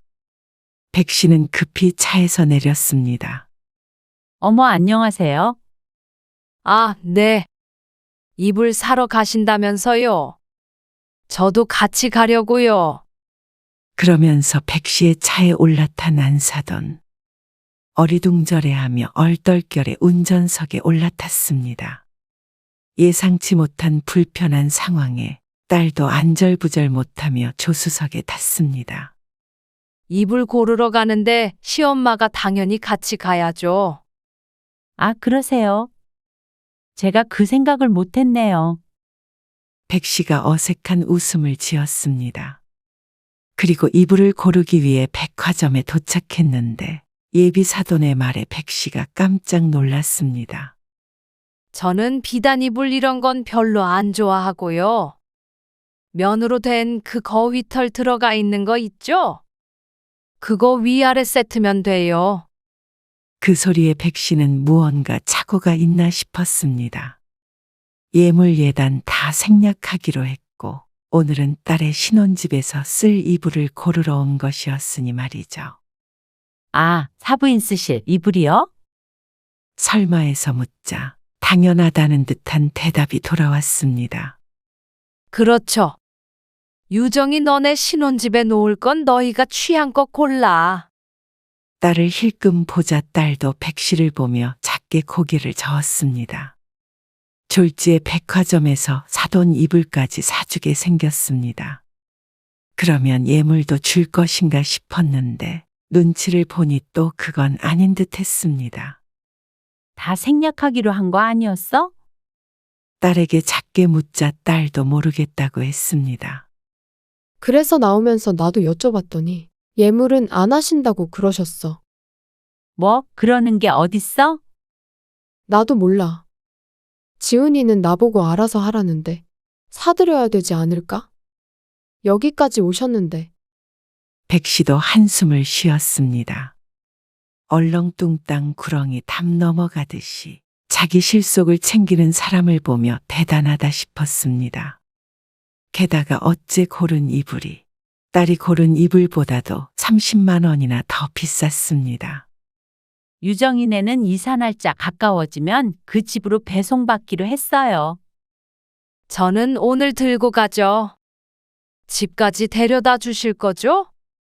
졸지에 큰돈도 뺏기고 기사 노릇까지 하게 된 듯 했습니다.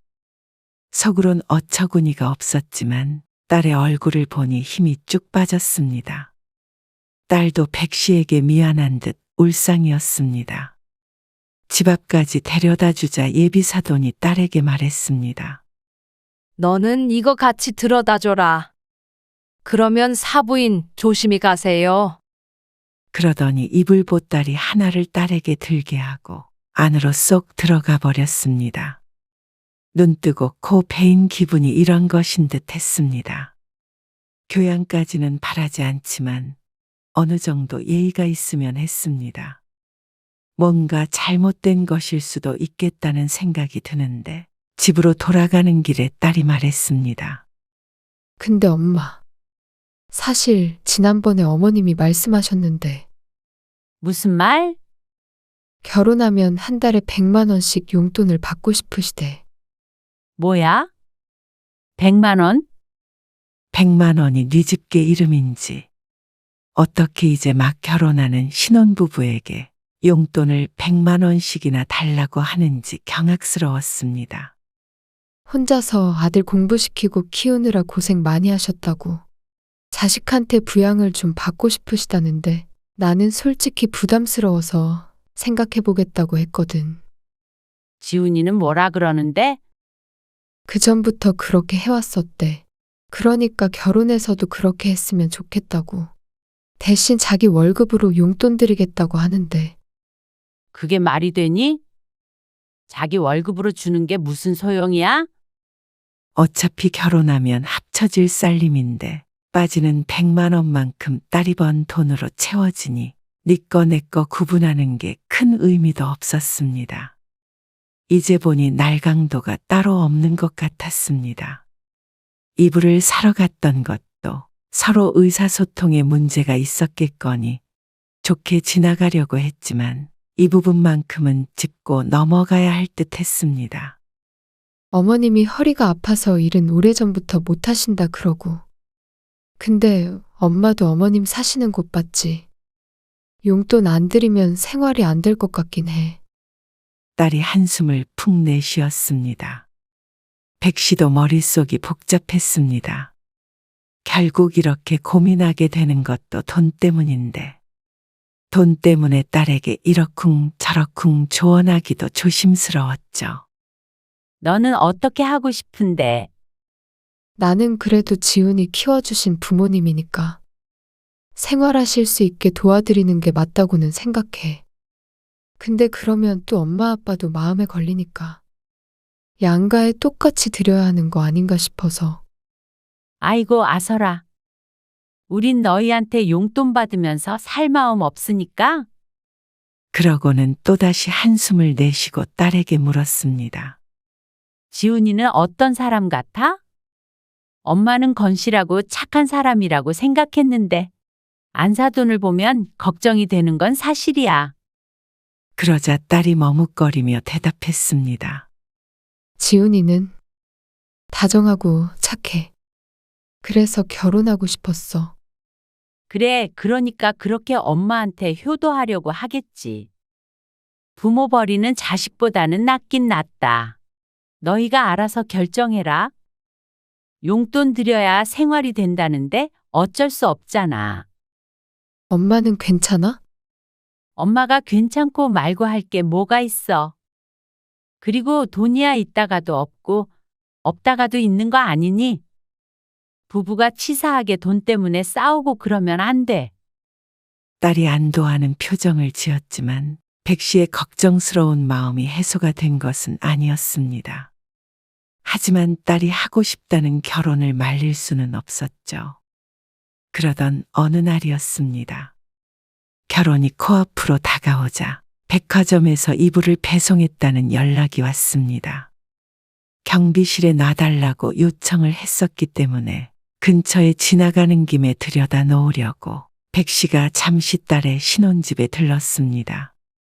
보름 정도면 입주를 해야 하기 때문에 가구들도 전부 들어와 있으니 이불만 들어가면 될 듯 했습니다. 삑삑삑삑. 백 씨가 딸네 집 비밀번호 0000을 눌렀습니다. 아파트를 사고 임시로 설정해 놓은 비밀번호였고 이사 후에는 바꿀 예정이었습니다. 띠리링 하고 문이 열리는 소리가 났고 백 씨가 이불을 들고 안으로 들어갔는데 웬 불이 환하게 켜져 있었고 현관엔 신발이 어지러이 늘어져 있었습니다.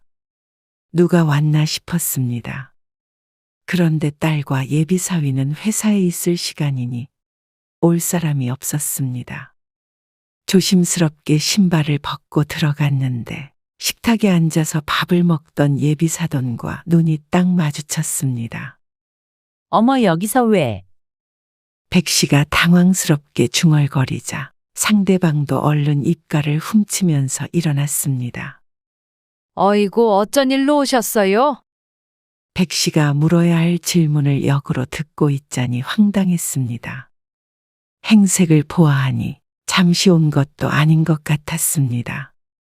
여기서 지내고 계세요? 아, 예. 유정이가 말 안 하던가요? 아니요, 아무 말 없었는데. 아니, 제가 아시다시피 허리가 안 좋아서 일도 못하고 혼자 있기도 힘들어가지고요. 전혀 그렇게 보이지 않았습니다. 백화점에서도 2시간 가까이 이불을 고르러 돌아다니는데도 백 씨보다 쌩쌩해 보였습니다.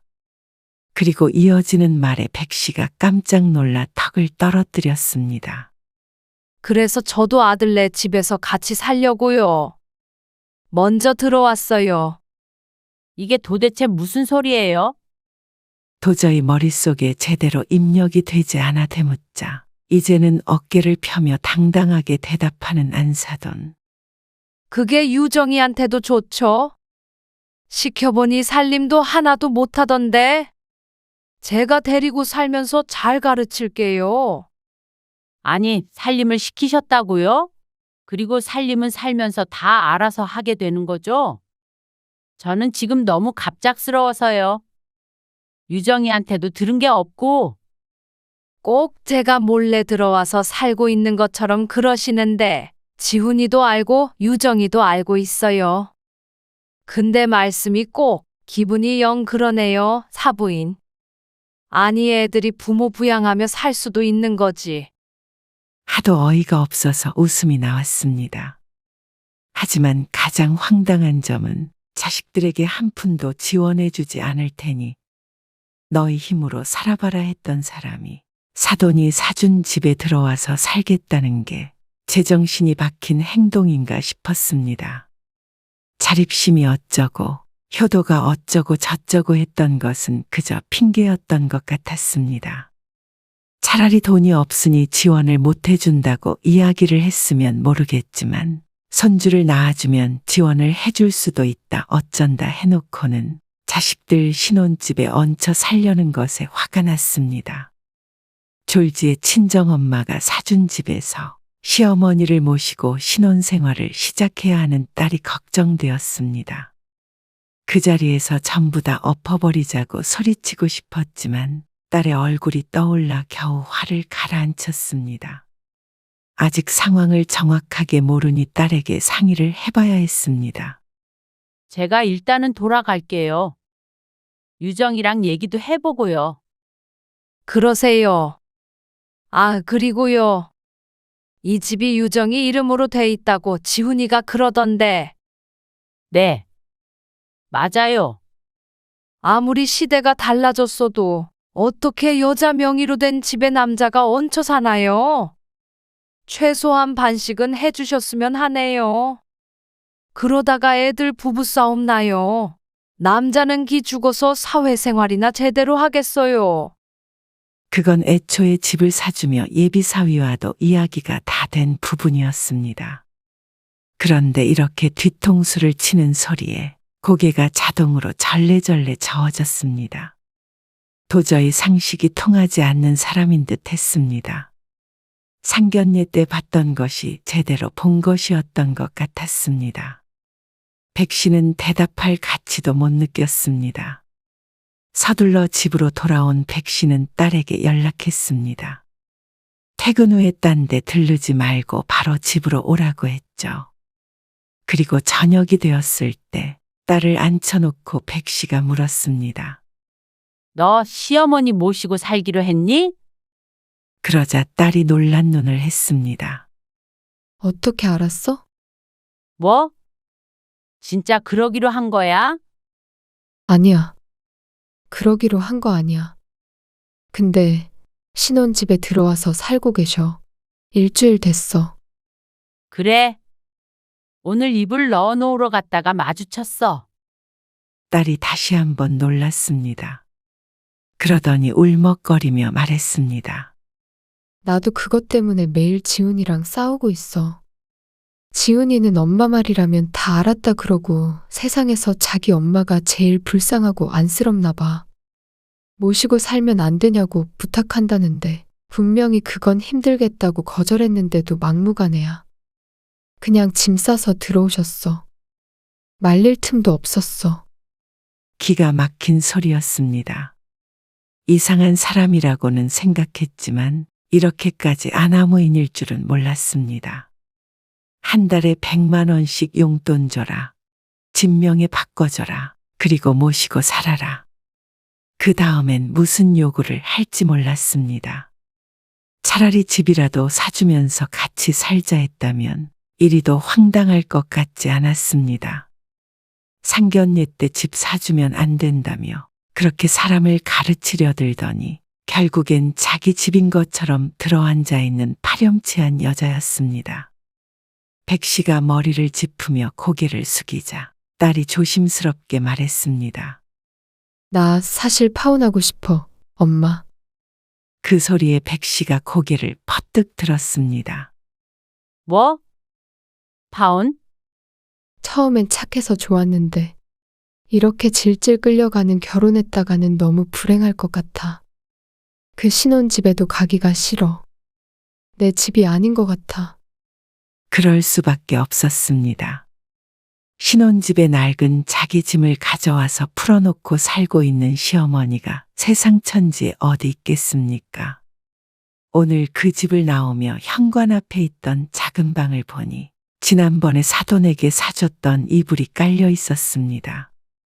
제 집이 따로 없었습니다. 가슴이 답답했습니다. 보름 뒤면 딸이 그런 사람의 며느리가 될 것이라는 사실에 소름이 끼쳤습니다. 그리고 결혼하면 돈 관리도 다 해주신다면서 살림은 전부 맡기라고 그러시는데 그건 말도 안 되는 거잖아. 무슨 그런 정신 나간 사람이 다 있니? 근데 지훈이는 또 그렇게 하자 그런다. 엄마가 잘 관리해 주실 거라고. 그동안 고생 많이 하셨으니까 새 집에서 호강시켜주고 싶다고. 나는 정말 그런 남자인 줄 몰랐어. 백 씨는 딸의 말을 듣고 허하고 헛웃음을 지었습니다. 이제 와서 모르기에는 힘들까? 청첩장도 다 돌렸잖아. 아니, 힘들긴 뭐가 힘들어. 식장에 들어간 것도 아닌데. 그리고 들어갔다고 하더라도 엎어질 수 있는 게 결혼이야. 너는 아직 시작도 안 한 거야. 비록 결혼이 보름밖에 안 남았지만 이제 와서 딸이 큰 결심을 한 게 천만 다행이었습니다. 딸이 이 결혼을 강행하겠다고 했으면 자신의 마음이 문드러질 듯 했습니다. 딸은 백 씨에게 죄인처럼 사과했지만 백 씨는 오히려 딸에게 너무나도 고마웠습니다. 이렇게 마음 먹고 파혼하겠다고 말해준 게 진심으로 기뻤습니다. 기쁜 상황이 아님에도 불구하고 절망스러웠던 기분이 희망적으로 바뀌었습니다. 그래서 백 씨는 남편과 상의 후에 다음 날 바로 딸을 통해서 파혼 통보를 하도록 했습니다. 예비 사위가 붙잡았지만 딸은 결국 헤어지기로 했다고 말했습니다. 이제는 주변 정리가 필요할 듯 했습니다. 그런데 딸이 예비 사위였던 지훈에게 파혼하자고 전화를 했다는데 연락은 엉뚱한 곳에서 엉뚱한 곳으로 왔습니다. 여보세요. 사돈이 될 뻔했던 여자였습니다. 파혼이요? 파혼? 결혼 얼마 남지도 않았는데 파혼이라고요? 내가 정말 동네 창피해서 서운한 게 있으면 말로 하면 되지 되도 않는 협박을 하세요? 여자의 말에 백 씨가 대답했습니다. 전화로 할 얘기는 아닌 것 같네요. 제가 오늘 그 집으로 갈게요. 그러고는 전화를 끊었습니다. 파혼을 이야기하기 위해서 자신이 산 집으로 가는 기분이 이상했습니다. 현관문 비밀번호 0000을 누르자 그새 바꿨는지 삐삐 소리가 나며 문이 열리지 않았습니다. 그런데 어찌나 애가 달았는지 안에서 우당탕탕 소리가 나며 문이 벌컥 열렸습니다. 그 여자였습니다. 들어오세요. 역시나 자신의 집인 것처럼 백 씨를 맞는 여자. 백 씨가 들어가자 여자가 문을 닫으려는데 백 씨의 뒤를 따라 남편과 딸도 들어왔습니다. 아니, 뭐 싸우러 오셨어요? 뭐하러 우르르 몰려왔어요? 그건 대화가 어떻게 되느냐에 따라 다르겠죠. 뭐요? 아니, 사람을 남편 없다고 무시하는 것도 아니고. 무시한 적 없고요. 저희는 오늘 할 말이 그것밖에는 없어요. 저희 딸이 이 결혼 못하겠다고 해요. 그래서 저희도 결혼 준비는 전부 취소시키려고 해요. 딸이 다 전달했다고 했는데 왜 저한테 연락을 하신지 모르겠네요. 애들끼리 해결하라고 뒀으면 하는데요. 아니, 남녀가 만나서 서로 의견이 일치하지 않는 부분이 있다면 대화를 통해서 해결을 해야지. 결혼이 장난도 아니고 그렇게 쉽게 파혼 소리가 나와요? 그러니까요. 결혼이 장난이 아니니까 끝까지 신중하게 결정해야 하는 거잖아요. 말꼬리 잡지 마세요. 갑자기 소리치는 여자 때문에 백 씨가 눈을 동그랗게 떴습니다. 지금 그래서 저보고 이 집에서 나가기라도 하란 소리예요? 아니, 그건 당연한 거죠. 파혼하는 마당에 이 집에서 사시게요? 황당한 소리에 뭐라고 더 대꾸를 해야 될지를 몰랐습니다. 나는 못 나가고요. 애들 보고 결혼 진행하라고 할 거예요. 상황 파악이 안 되는 듯 했습니다. 단순히 사랑 싸움이 아닌 자신 때문에 이 결혼이 깨졌다는 사실을 모르는 듯 했습니다. 그쪽 때문에 잘 만나던 두 사람이 헤어지게 된 거잖아요. 뭐라고요? 나 때문이라고요? 내가 뭘 했다고? 설마 시어머니 모시고 살기 싫다고 징징대던가요? 유정아, 네가 말해봐라. 저희 헤어지기로 했어요. 지훈이는 아내보다는 엄마가 더 필요한 사람인 것 같아서요. 저희끼리는 다 정리했습니다. 아니, 내가 애도 키워주고 살림해주고 다 한다는데 뭐가 불만이야? 방도 남는데 그거 하나 내주는 게 그렇게 싫으니? 유정이 너 참 매정하고 무서운 애구나. 어쩌면 사람이 이렇게 염치가 없어요? 뭐? 염치? 애들한테 한 푼 보태주지 않았으면 잘 살으라고 응원이라도 해줘야지. 돈 내놔라, 집 내놔라 하는 게 정상적인 부모가 할 행동이에요? 지금 돈 없다고 사람 무시해? 아니요. 가난한 게 죄가 아니죠. 염치 없는 게 죄죠. 차라리 못해줘서 미안하다. 너희끼리 잘 살아봐라. 자식 위하는 소리 한마디라도 했다면 이해해요. 그런데 큰 소리는 뻥뻥 쳐놓고 애들 재산 탐이나 내고 말이에요. 여자가 곧 백 씨에게 달려들 듯 했습니다.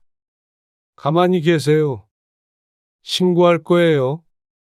그러자 우뚝 멈춰 섰습니다. 지금 당장 집에서 나가줬으면 해요. 이 집은 우리 아들 집이기도 해요. 그럴 리가요. 이 집은 우리 딸 집이죠. 그때 삐삐삐삐 소리가 들리더니 이번엔 사위가 될 뻔했던 청년이 들어왔습니다. 엄마, 연락을 받고 왔는지 헐레벌떡 찾아왔습니다. 왜 그러세요? 아니, 지훈아. 진짜 잘 왔다. 셋이 몰려와서는 사람을 쫓아내잖냐? 네? 쫓아내요. 지훈이 깜짝 놀라 백 씨 일행을 쳐다보았습니다. 파혼했으니까 집은 비워줘야지. 안 네. 그런데 유정이 제가 설득하고 있어요. 오해가 있었던 것 같아요. 거보세요. 아니, 우리 확실히 헤어졌잖아. 이러지 말자. 못 나간다니까. 못 나가겠다면 주거 침입으로 지금 경찰 부를 거예요. 그러자 지훈도 백 씨에게 언성을 높였습니다. 너무하신 거 아니에요? 유정아, 너도 뭐라고 말 좀 해봐. 아무리 그래도 이런 식은 아니지. 자기 엄마를 보호하려는 것은 알겠지만 그러면 엄마랑 둘이 행복하게 잘 살았으면 좋겠다고 생각했습니다. 백 씨는 지훈의 손에 들려있던 물건을 뺏어왔습니다. 장모님, 백 씨의 남편이 사주었던 차의 열쇠였습니다. 이것도 결혼 선물이었지? 결혼이 취소됐으니까 다시 가져갈게.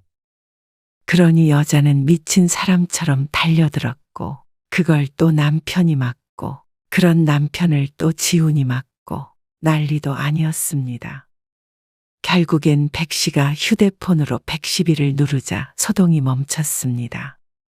씩씩대는 여자를 지훈이 데리고 집을 나섰습니다. 이대로는 소용이 없다는 걸 아들은 아는 듯 했죠. 한바탕 폭풍이 지나가니 힘이 쭉 빠졌습니다. 딸이 또다시 사과를 했습니다. 너 생각엔 변함없는 거지? 이미 헤어졌어. 그래, 알았다. 그거면 됐어. 다행이었습니다. 오해였고 둘이 해결해 보겠다고 했으면 백 씨는 쓰러질지도 몰랐습니다. 친척들이나 지인들에게도 다시 연락을 해야 했고 한동안 딸도 마음을 추스르려면 시간이 걸리겠지만 이렇게 끝낼 수 있었던 것이 천운이라고 생각했습니다. 그리고 그 신혼집은 얼마 뒤에 다시 팔아버렸습니다. 들였던 가구도 전부 팔아 반은 지훈에게 송금해 주었습니다. 집은 이참에 딸에게 줄까도 싶었지만 찾아와서 해코지할까 무서워 파는 것이 더 나을 듯 했습니다. 성격을 보면 가능성이 없는 것도 아니었으니 말이죠. 백 씨도 남편도 딸도 이번 일로 큰 교훈을 얻었습니다. 남자가 착하기만 해서는 안 된다는 사실도 이젠 알죠. 딸도 앞으로 결혼에 있어서 좀 더 신중해지지 않을까 싶었습니다. 그리고 백 씨도 사돈될 사람들의 됨됨이를 좀 더 철저하게 확인하자 다짐했습니다. 우스갯소리로 상견례를 2박 3일 동안 해야 하는 것 아닌가 하는 대화도 남편과 나누었습니다. 그러니 상처는 남았지만 이 일을 계기로 앞으로는 모두들 잘 살 일만 있겠죠. 그러길 바랐습니다.